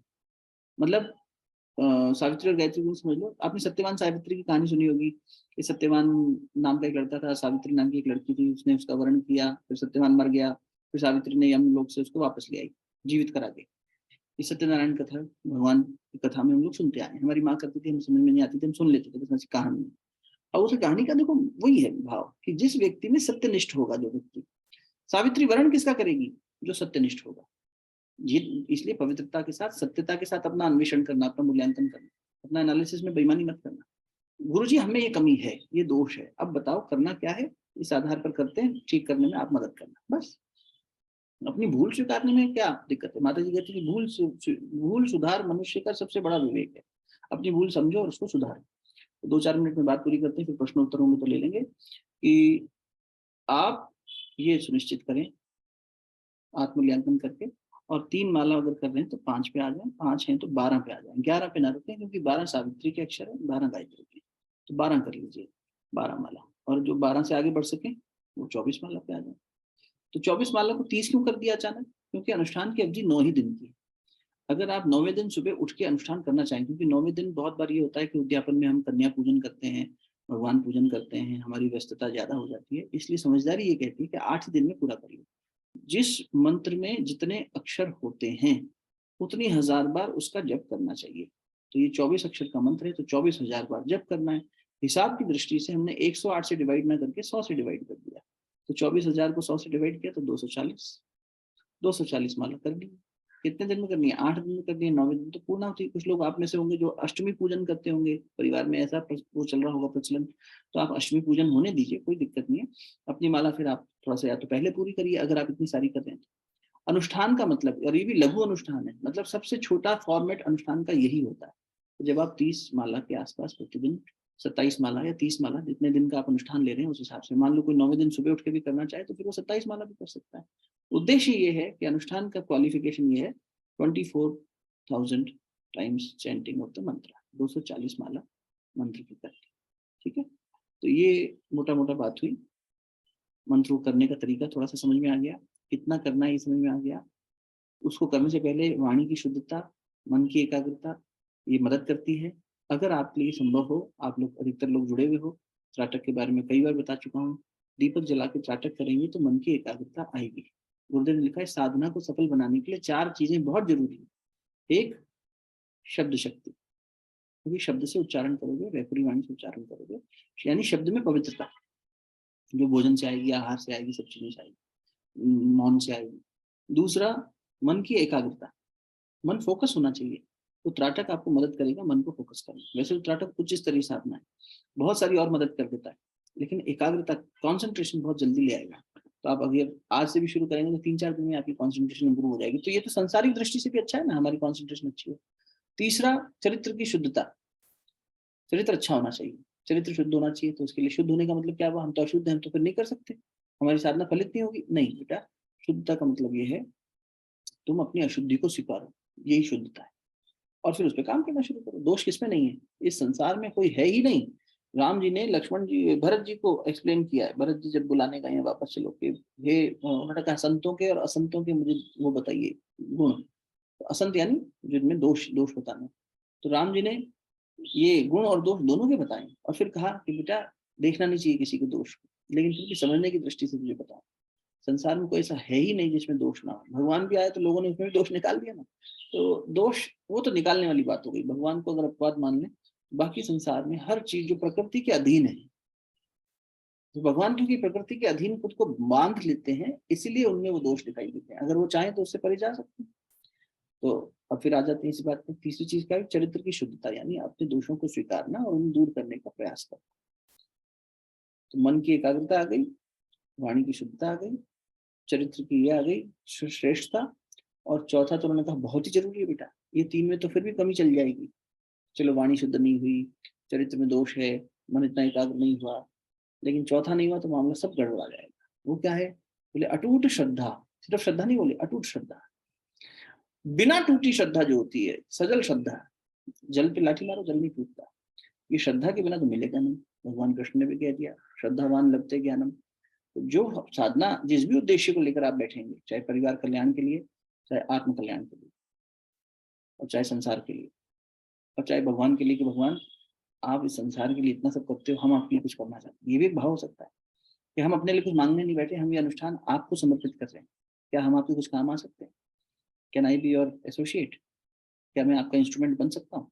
इस भाव से करना चाहो तो ये भी बहुत सुंदर भाव है। तो उच्चतम हो गया, कुछ मांगा ही नहीं, बस कर रहे हैं। इसलिए कर रहे हैं कि करने से कंट्रीब्यूट कर रहे हैं। जैसे सूर्य स्वभाव है, अग्नि रोशनी दे रहा है, दे रहा है, उसको कहो नहीं पापी का घर में रोशनी ना दे, ऐसा थोड़ी है कि नहीं ये तो पापी का खेत है, इसके ऊपर बारिश ना हो। भाई बारिश तो बरसना तो मेघ का स्वभाव है, बरसेगा। संत का स्वभाव है। एक संत को बिच्छू काट रहा था तो किसने कहा इस बिच्छू को मार क्यों नहीं देते? बोले ये इसका स्वभाव है, क्षमा करना मेरा स्वभाव है, मैं अपना स्वभाव क्यों छोड़ू? स्वभाव है। तो ऐसे ही फिर आपका स्वभाव हो जाए कि अरे हमारा स्वभाव है कि हम सबको देना चाहते हैं, भगवान को भी देना चाहते हैं, हमको लेना नहीं चाहते। ठीक है, बढ़िया, ये भाव भी कर सकते हो। तो ये है श्रद्धा, कि जब हम श्रद्धा के आधार पर जो भी उद्देश्य लेके बैठो, बिना श्रद्धा के तो पूरा होगा। और जहाँ श्रद्धा होगी वहां समय भी निकाल लोगे, अपना नींद में से थोड़ा सा समय चुरा लो, अपने फोन में से थोड़ा समय चुरा लो, एक ही बार बैठ के सारी माला करना जरूरी नहीं है। यदि कोई 3 माला 5 माला कर रहा है तो एक ही सिटिंग में कर ले। यदि कोई ज्यादा माला ले रहा है अनुष्ठान में, 12 माला 24 माला, तो फिर वो सुबह, दोपहर और शाम 3 आप फेजेस बना सकते हो। 3 संध्या त्रिकाल संध्या कहलाती है। दोपहर के समय अगर आप गृहिणी हैं, गृहस्थ हैं, या आपका काम ऐसा है जिसमें आपको समय मिलता हो, तो आप दोपहर को भी समय निकाल लीजिए। नहीं तो सुबह और शाम की वंदना कर लीजिए। कुछ लोगों को शाम को नहीं मिलेगा, सुबह कर लो। लेकिन एक बात समझ लो, जितना मन सुबह हल्का होता है, जितना वैचारिक प्रदूषण कम सुबह होता है, उतना दिन भर में थक जाएगा, शरीर भी थकेगा, दिमाग भी थकेगा, विचार भी इतने आ जाएंगे, बुद्धि भी नहीं चलेगी। उस समय शाम को जब जब करने बैठोगे तो फिर दिक्कत हो जाएगी। इसलिए सुबह कर लेना ज्यादा अच्छा है। तो अगर आप 2 फेजेस या 3 फेजेस में कर भी रहे हो तो ज्यादा से ज्यादा सुबह कंप्लीट कर लो। जब सब सोए हैं तब उठो, स्नान करो, शुद्धता से बैठो, शुरू करो। एक इंपॉर्टेंट बात, सूर्यास्त के 1 घंटे बाद तक जप पूरा हो जाना चाहिए। यदि रात्रि का जप है कि बिस्तर पे सोने से पहले कर लेंगे, इतनी सुविधा है तो क्या दिक्कत है, सब सो गए इसके बाद हम बैठ गए अपना जप करने, वो तांत्रिक जप कहलाता है। उससे तंत्र साधनाओं में प्रयोग किया जाता है। वो संभालने के लिए गुरु के शरण में ही जाना पड़ता है। तो चाहे गुरु जीवन में हो तो भी हमें रात को जप नहीं करना है। जब सुबह से सुबह ज्यादा अच्छा है, बेस्ट। ब्रह्म मुहूर्त होता है सूर्योदय से 2 घंटे पहले, शुरू कर दो। 3 बजे उठ सकते हो, उठो ना। कई लोग हैं, मैं जानता हूँ 2-3 लोगों को तो अभी मेरे को दिख रहे हैं नाम, जो 3-3:30 बजे उठ जाते हैं। वैसे ही उठ जाते हैं, रोज ही उठते हैं, उनका अभ्यास है। कुछ ऐसे होंगे जिनका नहीं होगा तो 5 बजे उठ जाओ। बच्चों को स्कूल भेजने के लिए उठते हो ना, सैटरडे संडे छुट्टी होती है, नहीं उठते, हम रिलैक्स कर लेते हैं कि आज छुट्टी है बच्चों की, कोई बात नहीं। तो बस यही मान लो कि हमें रोज इनको स्कूल भेजना है, रोज हमें स्कूल जाना है, भगवान की पाठशाला में जाना है। वो नियमितता बनाओ, थोड़ी सी बन जाएगी। ठीक। दूसरी बात, यदि कोई रजस्वला हो जाए, इस बीच मेंस्ट्रुअल साइकिल का समय आ जाए, तो उस समय पर मंत्र जप नहीं करना। सौम्य ध्यान करिए। 3 माला तक कोई दिक्कत नहीं है, लेकिन गायत्री मंत्र अग्नि प्रधान है। कोई भी मंत्र जब रिपीट करेंगे, चाहे राम ही जपोगे तो भी अग्नि क्रिएट करेगा ही क्रिएट करेगा। इसलिए ये जरूर है कि रजस्वला समय अगर आ जाए तो उस समय पर सिर्फ ध्यान करिए, उस समय पर मंत्र जप ज्यादा नहीं करिए, 3 माला कर लीजिए बहुत। और ये जो मंत्र जप है आप किसी और से करवा लीजिए। उस समय घर परिवार में किसी को कह दीजिए, हमारे पास भेज दीजिए, भैया हमारी तबीयत ठीक नहीं है, बहुत ही ऐसी दिक्कत आ गई है, हमारे हिस्से की माला आप करो।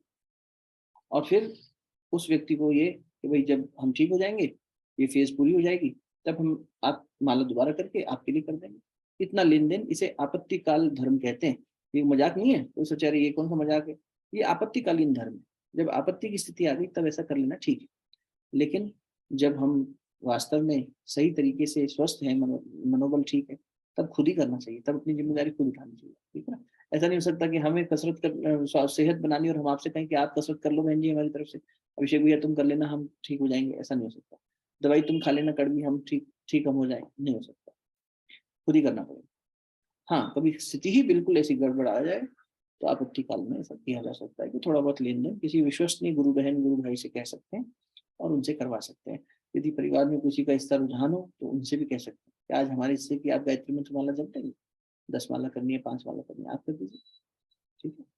कोई प्रश्न हो तो जल्दी से पूछ लो, समय काफी ले लिया आप लोगों का, लगभग 1 घंटा तो मैंने बात कर ली।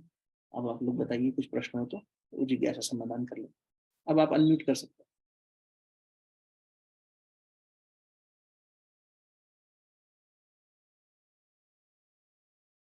स्फटिक माला से जप कर सकते हैं, बिल्कुल कर सकते हैं, कोई दिक्कत नहीं। क्रिस्टल को स्फटिक बोलते हैं, कर सकते हैं। सबसे अच्छी माला अगर आप पूछें तो वो है तुलसी की माला। सिंपल माला होती है, 20-30 रुपए में बाजार में मिल जाती है, आसानी से अभी खरीद सकते हैं। अपने पास 3-4 दिन का समय है, कोई दिक्कत नहीं है। कोशिश करिए आसपास मिल जाए कहीं पूजा भंडार पे, तुलसी की माला मिल जाए। चंदन माला भी कर सकते हैं, चंदन माला बहुत महंगी आती है, कहाँ सस्ती आती है। क्रिस्टल भी बहुत महंगा आता है, चंदन से कर सकते हैं। ये क्या है, मंत्र लेखन कर सकते हैं क्या? हाँ कर सकते हैं, मून साइकिल में, हाँ मून साइकिल में कर सकते हैं लेकिन और मंत्र लेखन वैसे भी अगर देखो, यदि कोई मंत्र जप की जगह लेखन करना चाहता हो, लेकिन लेखन में क्या है, कभी लेट लिए, कभी बैठ लिए, कभी इधर हो लिए, कभी उधर हो लिए, वो वाली बात नहीं आती।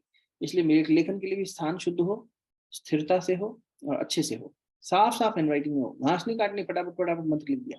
11 बार गायत्री मंत्र लिखने को 1 माला के बराबर माना गया। यानी अगर आपने 3 माला का संकल्प लिया है तो 33 टाइम्स आपको लिखना है। अरे सर 33 टाइम्स ये क्या देर लगी, चलो फटाफट गड़गड़, और इंग्लिश में मत लिख देना, संस्कृत में ही लिखना है। संस्कृत में ही लिखना है। और कई बार कलाकार होते हैं इंग्लिश में लिख देते हैं भाई, और सोचते हैं हमारी इंग्लिश फास्ट है, लिखनी तो फटाफट लिख देते हैं, ऐसा ना हो, है ना। ट्रैवलिंग करते समय हाँ कोशिश करो कि एक स्थान नियमित हो। अगर आपका इस बीच अगर कहीं एक सिटी से दूसरी सिटी जाना हो, तब तो फिर ट्रैवल हो गया, तब तो ट्रैवलिंग में ही कर लो। आपने देखा होगा ये हमारे मुसलमान भाई वगैरह सब एकदम नमाज एकदम नियमित तरीके से करते हैं, ट्रैवल भी कर रहे होंगे तो भी करेंगे। तो ऐसे ही ट्रैवलिंग अगर ऐसा हो तो, लेकिन अगर ऐसी ट्रैवल है कि भाई हमें बाजार जाना है या बच्चे के पास जाना है या कहीं जाना है, मतलब उसी सिटी में आपको 2-2.5 घंटे बाहर जाना है, उस बीच सोचेंगे अरे यार जब रिक्शा में बैठे होंगे, गाड़ी ड्राइवर चला रहा होगा, पतिदेव चला रहे होंगे, तो माला जप लेंगे, वैसा मत करना। कहीं एक शहर से दूसरे शहर जा रहे हो तब जरूर उसमें खंडन मत करना, अपनी नियमितता कर लेना ट्रैवलिंग में भी। तो उसमें शुद्धि कैसे होगी, थोड़ा सा जल लेना, अपने ऊपर छिड़क लेना, गायत्री मंत्र करके शुरू में भगवान से प्रार्थना कि हमें पवित्रता दें। अभी हम अपने स्थान पर बैठ के नहीं कर पा रहे हैं, ट्रैवल हो रहा है तो 10 जगह मन जाएगा, कहीं आवाजें आएंगी, कहीं से कोई चीज होगी, कोई म्यूजिक बजा देगा, कोई कुछ करेगा, कहीं अनाउंसमेंट होगा, बहुत झमेला होगा। अपनी गाड़ी में जा रहे हो तो भी होगा।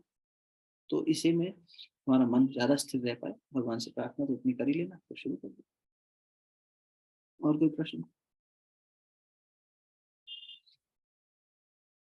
मेरे परिवार में मेरी दादी की स्वर्गवास हो गया है, हम ऐसे पूजा भी नहीं कर सकते, मानसिक रूप से हम कैसे इस एक इसे कर सकते हैं? अच्छा हाँ, नहीं कर सकते हैं, कोई दिक्कत नहीं, सूतक लगा भाई, ये कह रही हो निष्ठा, घर में दिया भी नहीं जलाना और ये सब नहीं करना, है ना।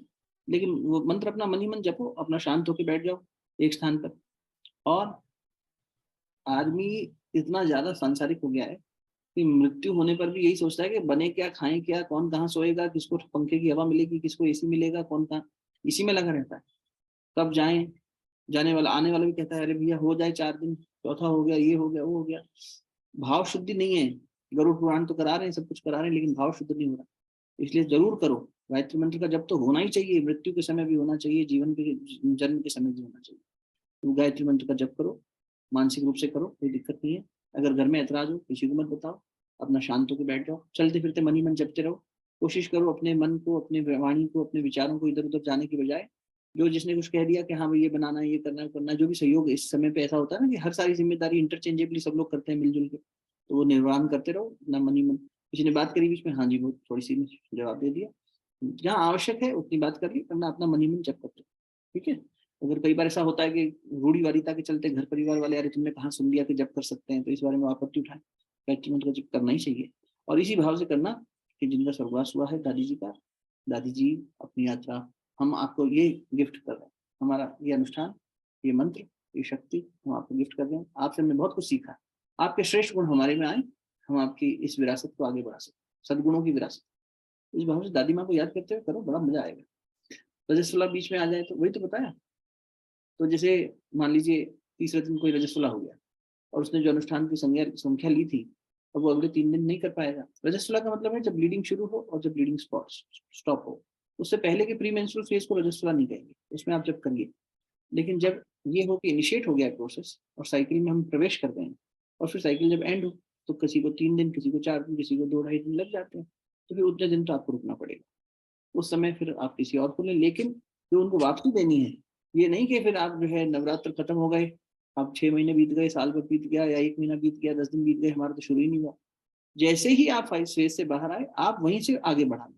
तो मान लीजिए 3 डेज हमने कर लिए थे, फिर 3-4 डेज का गैप आ गया, तो अब 7th डे के बाद में हम 8th डे में प्रवेश किया, तो हमारा डे 4 चालू हो गया, हमने वहां से कंटिन्यू कर दिया, अनुष्ठान हमें पूरा कर, ठीक है। कदम और संकल्प वही उठाइए जो पीछे ना हटाना पड़े। गुरुदेव बहुत नाराज होते थे, बेटा पानी के बुलबुले की तरह तुम हमेशा करते हो, गुरु जी ये करेंगे, ये करेंगे, ये करेंगे, और बहुत बड़े बड़े संकल्प ले लेते हो और फिर उसके बाद पूरे नहीं करते। ऐसा नहीं हो, भले छोटा कदम उठाएं, पक्का उठाएं, जरूर उठाएं, और आगे ही बढ़े। ये नहीं कि 2 कदम आगे उठाए, 4 कदम पीछे खींचने पड़ गए, मत करो ऐसा। लेकिन रजस्वला की वजह से छोड़ना नहीं, अरे यार ये फेज आ रही है, अच्छा अच्छा चलो बाद में ही करेंगे ना, जितना कैपिटलाइज कर सकेंगे उतना जरूर करें, ठीक है। और कोई प्रश्न? प्रणाम भैया, मैं सुनीता बोल रही हूँ।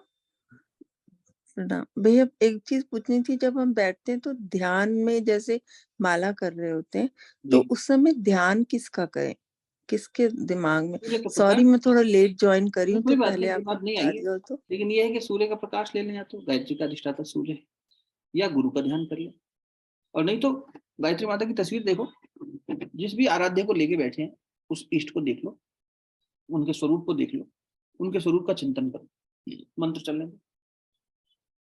और अगर ये सब ना कर पाए, क्योंकि ये भी संभव है कि बहुत लोगों के लिए ये, अरे यार सोचे हम भगवान के बारे में, गायत्री माता बैठी है कमंडल लेके और इधर मंत्र करें तो हमारी तो माला रुक गई, ये व्यवहारिकता में हमारा तो नहीं बैठ रहा।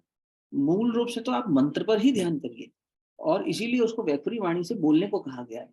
सबसे सही, अगर किसी का ध्यान एकाग्र नहीं हो रहा हो और इधर उधर बार बार फिसल रहा हो, तो ये मतलब अनुभव वाला बता रही बात, सिर्फ अपने होठों से जो अक्षर आप बोल रहे हैं, तो यही यही ध्यान रखिए, सारा ध्यान यही, जो ये जबान हिल रही है और जिह्वा के हिलने से जो शब्द संचारित हो रहा है, जो मंत्र संचारित हो रहा है, यहाँ से गायत्री मंत्र फूट फूट के बाहर जा रहा है, फिर मेरे अंदर आ रहा है, बाहर जा रहा है, मेरे अंदर आ रहा है, कान से श्रवण मार्ग से मैं ही सुन रही हूँ और मेरे अंदर प्रवेश कर रहा है।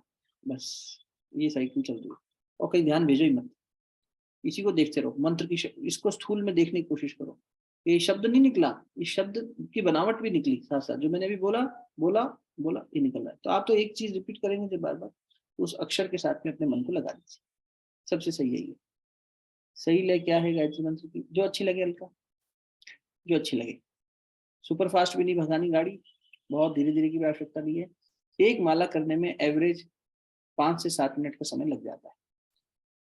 तो अगर मैं इसका उच्चारण करके बताऊं, जिस तरह से हम लोग करते रहे हैं, हमने अपने गुरु भाइयों को देखा है और गुरुदेव के माध्यम से जुड़े हुए लोगों को भी देखा है, तो वो मैं थोड़ा भी लाउड बोल के बता रहा हूँ ताकि आपको गति और उसका एक फ्लो समझ में आ जाए। आपको इसी को इस आवाज में गाना है कि सिर्फ आप सुन, ठीक है? ओम भूर्भुवस्सुवः तत्सवितुर्वरेण्यं भर्गो देवस्य धीमहि धियो यो न प्रचोदयात्। ओम भूर्भुवस्सुवः तत्सवितुर्वरेण्यं भर्गो देवस्य धीमहि धियो न प्रचोदयात्। ओम भूर्भुवस्सुवः तत्सवितुर्वरेण्यं भर्गो देवस्य धीमहि धियो न प्रचोदयात्। ओम भूर्भुवस्सुवः तत्सवितुर्वरेण्यं भर्गो देवस्य धीमहि धियो न प्रचोदयात्। शब्द स्पष्ट हो, आप सुन सकें। ये नहीं करना है भैया। हमारे एक साथी थे, बड़े अच्छे, जब हम जुड़े थे शुरू शुरू में, हमारे गुरु भाई, वो युवा साथी थे, खूब जॉब करते थे, मस्ती करते थे। और मंत्र, जब हम लोग साथ बैठ के अनुष्ठान करते थे, वो आधे घंटे में भाई साहब 24 माला करके गायब हो जाते थे, ऑफिस निकल जाते थे। तो आधे घंटे में 24 माला, तुमने क्या स्पीड खींची भाई? 1.25 मिनट में एक माला कर गुरु जी ने लिखा है कि बेटा 5 से 7 मिनट तो लग ही जाते हैं, अगर सहज गति से चलोगे तो। अगर कोई बहुत कम माला का अनुष्ठान ले रहा है और उसके पास समय हो, मान लो आपको ऐसा लगे कि हम 3 माला, 5 माला, 10 माला, 12 माला ऐसा लिया है और हमारे पास समय और है, हमारा अच्छा लग रहा है, क्योंकि कभी कभी ऐसा लगता है तो धीरे से बढ़ा भी सकते हो, लेकिन उतनी तो करना ही। एक्स्ट्रा करने का मन करता है, एक्स्ट्रा कर दो, या थोड़ा सा गति धीरे कर दो। ओम भूर्भुवः स्वः तत्सवितुर्वरेण्यं भर्गो देवस्य धीमहि धियो यो न प्रचोदयात्। ओम भूर्भुवः स्वः तत्सवितुर्वरेण्यं भर्गो देवस्य धीमहि धियो यो न प्रचोदयात्। ओम भूर्भुवः स्वः तत्सवितुर्वरेण्यं भर्गो देवस्य धीमहि धियो यो न प्रचोदयात्। स्पष्टता हो शब्द की, ठीक है? और एक माला, एक हाथ से माला ली हुई है, दूसरी हाथ से ज्ञान मुद्रा लगाना जरूर। ज्ञान मुद्रा मन को शांत करती है। जिन लोगों को नींद की गोली खानी होती है, घर में अड़ोस पड़ोस में कोई हो अगर ऐसा, उसको भी लगवाना शुरू करो, उसकी नींद की गोली छूट जाएगी, मन शांत हो जाता है, नींद स्वतः ही आने लग जाती है। लेकिन ध्यान क्योंकि हमारा मंत्र में, तो हम सोएंगे नहीं, तो इससे मन शांत होता है। इसलिए भगवान शिव को हम ऐसा बैठे देखते हैं इस मुद्रा में। जो विष पिए बैठा हो वो तो कैसे शांत हो सकता है? इस मुद्रा के आधार पर वो शांत कर लेते हैं। तो इसलिए ज्ञान मुद्रा एक हाथ से लगाए रखो। अगर आप सिर्फ ध्यान कर रहे हैं, सुन रहे हैं, कुछ चलते फिरते भी लगा सकते हो उसको, घर में वॉक कर रहे हो, कोई काम कर रहे हो, एक हाथ से कहीं फोन पे बात कर रहे हो, दूसरा हाथ फ्री है। जहाँ दोनों हाथ इस्तेमाल में आ रहे हैं वहां जरूर आप दोनों हाथ इस्तेमाल में लीजिए, वरना एक हाथ से लगाइए, तो संभव हो तो दोनों से लगाइए, ठीक है? कुछ प्रश्न आ गए? मैंने कभी भी मंत्र जप नहीं किया है, तो मुझे 30 माला ही करनी है। मैंने जब गायत्री मंत्र सुनती थी तो कुछ समय बाद बंद करना पड़ता था। अभी मैंने चक्रों पर गायत्री मंत्र की माला की थी तो कुछ अनईजी होने लगा। क्या मेरे अंदर ही नेगेटिविटी निकल रही है? Yes definitely. और चक्रों पर जब ध्यान करते हैं, इसीलिए देखो गुरु का महत्व है। और इसलिए एक साथ, क्योंकि पहले नहीं करी, अगर हम ज्यादा डोज दे दें किसी चीज की, छोटे बल्ब में ज्यादा वोल्टेज खींच दो, छोटा मतलब जितनी उसकी कैपेसिटी है उससे ज्यादा, खुद को छोटा मत मान लेना। और छोटा मान भी लो तो क्या यार, भगवान के एकदम छोटे में, इसमें हम तेज अप्लायंस में डाल दें, फूक जाएगा बेचारा। जितनी इसकी क्षमता है उससे ज्यादा नहीं दो, धीरे धीरे बढ़ाओ। तो क्योंकि आपने खुद लिखा कि आप पहले नहीं करते थे और फिर सीधे 30 माला करनी शुरू कर दी, या सीधे चक्रों के ऊपर काम करना शुरू कर दिया, तो भाई जब कपड़ा धोएंगे तो मैल तो निकलेगी, और तुमने डिटर्जेंट डाल दिया खूब सारा, सब्जी तो बहुत अच्छी बनाने गए लेकिन मिर्च तेज डाल दी, तो फिर उसका असर तो आएगा ही ना, जलन तो होगी। और गायत्री मंत्र गर्मी बढ़ाता है, इसलिए हम कहते हैं कि कंसीव्ड की हुई माताएं बहनें ना करें, शुरू के 3 महीने तो बिल्कुल ही ना करें, और करें उसके बाद भी तो 3-3 माला 5-5 माला बस इतना ही करें, क्योंकि वो इम्प्लांटेशन के प्रोसेस में भी कभी कभी विघ्न डाल देता है। तो लेकिन जब यही कंसीव प्लानिंग फेज में होते हैं तो हम कहते हैं तुम 30-30 माला करो, शरीर की ऊर्जा बढ़ेगी, शक्तियां, सफाई करो अच्छे से, मतलब धीरे धीरे वहां तक ले जाते हैं 30 तक, सडनली जंप मत करो, आप माला की संख्या कम कर दो, और बहुत ज्यादा स्पेसिफिक चक्रों पर ध्यान मत करो अभी, क्योंकि वैसे शायद तुमने तो ये रेकी वगैरह भी की हुई है और चक्रों का ध्यान है तुम्हें, तो कोशिश ये करो कि मंत्रों की संख्या कम कर दो, माला 12 कर लो। वैसे तो देखो अभी 3-4 दिन है, थोड़ा सा करके देखो, वन ऑन वन भी मुझे बता देना क्या क्या स्पेसिफिक समस्या आई, गुरु की शक्ति को बिठा देते हैं तो सब ठीक हो जाता है। जीवन में यदि कोई गुरु हो तो उनको आधार बना लो, नहीं तो गायत्री का अधिष्ठाता विश्वामित्र है, विश्वामित्र को गुरु मान के शुरू करो। तो 30 माला हम ये तो नहीं कहेंगे कि करो ही करो, लेकिन अगर ये लग रहा है कि जो समस्याएं आपको पीछे आई वो मैनेजेबल है तो चल लो, क्योंकि धुलाई सफाई तो हो रही है, अच्छी चीज तो हो रही है और मैनेज किया जा सकता है, तो चल पड़े आगे, कोई दिक्कत नहीं, विस्फोट नहीं होने वाला कोई नेगेटिव, ये तो बहुत लघु अनुष्ठान है, 30 माला तो बहुत छोटी चीज है, तो बड़ी चीज नहीं है, लेकिन फिर भी शुरुआत वाले के लिए बड़ी हो जाएगी, तो इसलिए थोड़ा थोड़ा सा अपने आप को अभी मेरे को बता देना अलग से कि क्या क्या समस्याएं आ रही थी, उस हिसाब से तय कर लेंगे कि माला कम करें या फिर इसको चलने, ठीक है। और कोई प्रश्न? बढ़िया है, खूब आनंद हुआ, आप लोगों ने इतना सहयोग दिया और आप बैठे, अब इसको इसके बारे में जो भी विचार बने या जो भी प्रश्न बने वो पूछ लेना। एक टाइम ही नमक खाना होता है, ऐसे व्रत करके चलें क्या? ये तो कविता तुम्हारी क्षमता पे है कि एक समय ही नमक खाना है, या तुम व्रत करने में उपवास के ऊपर ज्यादा बात नहीं हो पाई, अच्छा प्रश्न किया तुमने। कई बार ये होता है कि हम बिल्कुल भूखे नहीं रह सकते, हमारी जीवन साधना ऐसी है अभी कि हमारे शरीर की क्षमता ही नहीं है, हीमोग्लोबिन कम है और चीजें हैं, ऐसे में अगर हमने भोजन छोड़ दिया तो और दिक्कत आती है, सर दर्द बहुत होने लगता है, मसल क्रैम्प्स होने लगती हैं। तो पानी तो खूब पिए, पानी तो जरूर पिए, जितना आपका पानी का इंटेक है उसे ऑलमोस्ट डबल कर, 3-4 ग्लास पीते हो तो 8 ग्लास पियो। और दूसरा, अब ये जो है कि व्रत में क्या छोड़ें और कितना छोड़ें, ये आपके अपने अभ्यास पर है, कि अगर आपका आप सप्ताह में 1 बार 2 बार व्रत रखते हैं और आपका अभ्यास बना हुआ है कि हाँ हम एक समय भोजन पे रह सकते हैं, लेकिन ये है कि तय करें, नियमित करें, और जितना करते हैं उससे आधा, हाफ, आधा पेट भर के खाएंगे, भले ही दोनों टाइम भोजन करो, कोई दिक्कत नहीं, ऐसी बाध्यता नहीं है कि भोजन छोड़ना है, लेकिन भोजन शुद्ध हो, सात्विक हो। भोजन छोड़ के मन उसी में लगा रहे, पकौड़े तल लेते हैं, चिप्स तल लेते हैं, ये खा लेते हैं, केला खा लेते हैं, सेब खा लेते हैं, बार बार खाते ही रहते हैं, तो दूध पी लेते हैं, ये सब मत करो। एक समय लो, ठीक है भाई, हमने 1 गिलास दूध पीना है, हमने एक फल खाना है, फर्स्ट हाफ में ये करेंगे, शाम को हम भगवान को सामने बिठाकर भोग लगाएंगे और भरपेट खाना खाएंगे, मतलब अच्छे से खाएंगे, ठीक से खाएंगे, ओवर ईटिंग नहीं करेंगे, और नियंत्रित होकर खाएंगे, बार बार नहीं खाएंगे, मन को बार बार भोजन की तरफ नहीं भेजेंगे। तो ऐसा भोजन त्याग किसी काम का नहीं, किसी को त्याग करके मन बार बार भोजन के पीछे भागता रहे, है ना। तो अपने अभ्यास के हिसाब से देख ले, अगर तेरे को लगता है कि नहीं भोजन कर लेती हूँ और नमक छोड़ देती हूँ, नमक छोड़ने से ब्लड प्रेशर कम होने लगता है शुरू के दिनों में, बस शुरू के दिनों में, बाद में ठीक हो जाता है, तो इसलिए या तो अभी से छोड़ना शुरू कर दो, क्योंकि एकदम से उस दिन करोगे तो फिर पता लगे मंत्र जब छूट गया। उपवास का मतलब होता है पास, उप मने निकट, और वास मने वास करना, भगवान का हम आधार ले रहे हैं, मंत्र का आधार ले रहे हैं, उसी के पास हमारा मन वास करे। हमने भोजन को त्याग दिया और मन हमारा वास कर रहा है रसोई में, ये गड़बड़ हो जाती है। तो उपवास का वास्तविक मीनिंग है आपका वास कहाँ है, निवास कहाँ है, आवास कहाँ है ना, where do you stay, where does your mind stay, that is important. तो हमने खाना तो इसलिए कम किया कि बार बार खाने की समस्या से मुक्ति पाए, समय बचे और हम अपना भजन कीर्तन करें, लेकिन अब हमारा मन ही इसमें लग रहा है कि भजन कीर्तन के साथ में भी हलवा पकौड़ी चाहिए, कचौड़ी चाहिए, ये सब नहीं होना चाहिए, बस इतनी सी उद्देश्य है, उसके आधार पर तय कर लो। अगर आपका शरीर इस लायक है कि नमक छोड़ सकता है, आज से ही कोशिश करो, धीरे धीरे आजकल से ही 2-3 दिन में कैलिब्रेट हो जाएगा, कर लो। एक समय अस्वाद भोजन तो बहुत अच्छी बात है, बिना नमक का भोजन को अस्वाद भोजन कहते हैं। जब स्वाद से परे जीवा को ले जाओगे, बहुत ऊंची साधना है, बढ़िया है अगर कर सको तो। इससे इंद्रियां शांत हो जाएंगी, कामनाएं शांत हो जाएंगी, वासनाएं शांत हो जाएंगी। जिसने अपनी जीवा पे कंट्रोल किया, बोलने में भी और खाने में भी, उसकी वासनाएं उतनी कम होती चली जाए, और साथ में त्राटक करते रहो, ठीक है।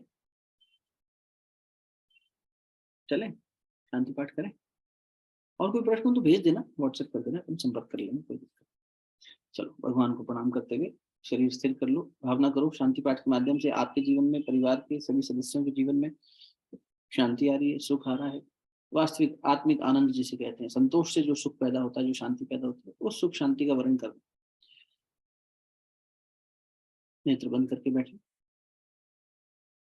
ओम देव शांति अंतरिक्षं शांति पृथ्वी शांतिरापः शांतिरौषधयः शांति वनस्पतयः शांतिर्विश्वे देवाः शांतिर्ब्रह्म शांतिः सर्वगं शांतिः शांतिरेव शांतिः सामा शांतिरेधि। ओम शांतिः शांतिः शांतिः सर्वारिष्टसु शांतिर्भवतु। दोनों हाथ जोड़कर परमात्मा सत्ता को नमन करेंगे जिनकी ऐसी मनोकंपा से ये सत्संग संभव हो पाया। ओम नमोस्तु अनंताय सहस्त्रमूर्तये सहस्त्रपादाक्ष शिरोरुबाहु सहस्रनाम्ने पुरुषाय शाश्वते सहस्त्रकोटि युगधारिणे नमः। दोनों हथेलियों को अच्छे से आपस में मलिए। प्राप्त हुई दिव्यता को मुखमंडल पर, हृदय स्थान पर स्पर्श। अच्छे से आत्म समीक्षा करिए और खूब बढ़िया से इन 9 दिनों का लाभ लीजिए। हम लोग सत्संग करेंगे भगवान राम के जीवन चरित्र के अनेक उस पर सुबह 6 बजे हम डेली करते हैं। अभी विवेकानंद जी साहित्य चल रहा है, लेकिन नवरात्र में 9 दिनों में भगवान राम को समर्पित सत्संग रहेगा। रामनवमी पे उसको पूर्ण करेंगे। और सैटरडे संडे गीता जी रहती है, लेकिन इस बार सैटरडे संडे भी नवरात्र के ही क्रम को आगे बढ़ाते हुए सत्संग भगवान राम को समर्पित हो। ठीक है, जो लोग जुड़ना चाहें तो वो यूट्यूब चैनल पे लाइव होता है, आप वहाँ पे अटेंड कर सकते हैं। भैया हाँ एक छोटी सी बात थी, वो आपने यज्ञ का भी कुछ डाला था ना, कल से करना हाँ। था कि मंडे से? कल से यज्ञ का ऐसा हम क्रम बना रहे हैं। श्वेता ने जो प्रश्न उठाया है कि हम सप्ताह में एक बार खुद से अपने घर में हवन कुंड में यज्ञ कर सकें। कल करेंगे। जो लोग नहीं कल कर पाए उसकी व्यवस्था कोई बात नहीं, आप लोग मुझे मैसेज करेंगे तो मैं आपको डिटेल्स भेज दूंगा और उसको वीडियो को हम अपलोड कर देंगे। तो उससे क्या है कि आपको आगे भी रेफरेंस मिल जाए। 15 से 20 मिनट में यज्ञ करना है और गायत्री मंत्र को ही आधार बना के, हमें मंत्र नहीं आता, हमारे पास व्यवस्था नहीं है, तो लिमिटेड संसाधनों में और लिमिटेड समय में हम कैसे मंत्र के आधार पर, गायत्री मंत्र के आधार पर, या गुरु मंत्र आता है तो सिर्फ उतना गुरु मंत्र और कर लिया, उस आधार पर गायत्री यज्ञ कर सकें। सप्ताह में एक बार अपने घर में क्रम बनाइए, बहुत आप देखेंगे वातावरण बदल जाएगा। एक तो औषधीय है, तो औषधीय है तो बीमारियां कम हो जाएंगी, सर्दी जुकाम, बच्चों का बीमार होना, पेट दर्द, ये दर्द वो दर्द, है ना। मानसिकता अच्छी हो जाएगी लोगों की, बिना कहे। आप अकेले कर लोगे तो भी हो जाएगा। और बच्चों को तो बड़ा आनंद आता है ऐसे खेल तमाशों में, उनके लिए खेल तमाशा होता है। हमारी वाली तो लग जाती है, चलो वो कल लकड़ियां इकट्ठी करके लाइए, परसों गौशाला गई थी, छोटी छोटी लकड़ियां उठा लाइए, करेगी, बच्चों को बड़ा आनंद आता, करवाओ। तो कल हमने ये निवेदन किया था, काफी समय से मन में ये भाव चल रहा था कि हम सामूहिक रूप से 15 दिन में एक बार करेंगे, सामूहिक रूप से। तो क्योंकि नवरात्र भी आ रहे हैं, इसलिए कल के संडे को चुना है कि इसमें सीख जाएंगे। नवरात्र में आप चाहें तो डेली कर सकते हैं, 15-20 मिनट में आराम से हो जाएगा, कोई हड़बड़ी भी नहीं होगी, पूरी भाव शुद्धि से करेंगे। तो बस इतना सा क्रम है, क्योंकि मंत्र जब करने लगते हैं ना यज्ञ, तो बहुत सारे लंबा क्रम होता है, तो वो सब ना करके हम बिल्कुल छोटा क्रम करेंगे। सीधा अग्नि स्थापन, आवाहन, बस 6 पूजन कर लिए अपने शुरू के, पृथ्वी माता को पूजन कर लिया, सांस का कर लिया, हम ये कर लिया, चंदन लगा लिया, इतना करके शुरू कर दिया, क्या देर लगे। हाँ सुनीता बहन जी कुछ कह रहे हो? भैया ये कल उसी टाइम पे होगा जिस टाइम पे आज हुआ? आज कहाँ हुआ? नहीं, आज जब आपने सत्संग शुरू किया ना, तो अच्छा, मेरा सुबह वैसा। का। हाँ। हाँ दीदी करेंगे तो सेकंड हाफ में, क्योंकि बहुत सारे लोगों को सामान इत्यादि लाने की दृष्टि से ना उनके पास है नहीं, तो क्योंकि कल सिखाने वाला क्रम ज्यादा है, तो भाव यही है कि शाम का ही समय रखें। तो बहुत अर्ली मॉर्निंग इंडिया का टाइम होगा तो यूएस का इवनिंग हो जाएगा, और अगर इंडिया का इवनिंग करेंगे तो आपका सवेरा हो जाएगा। हाँ, तो भैया जैसे आज का किया, तो अगर आप उसको आधे घंटे बढ़ा सकते हैं तो 5:30 बजे हमारे लिए करते हैं थोड़ा इंडिया इजी टाइम हो से, जाएगा। 5:30 हाँ, इंडिया तो फिर टाइम से।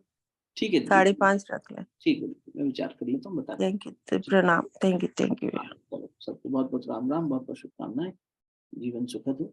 ठीक है, फिर मिलते हैं, प्रणाम।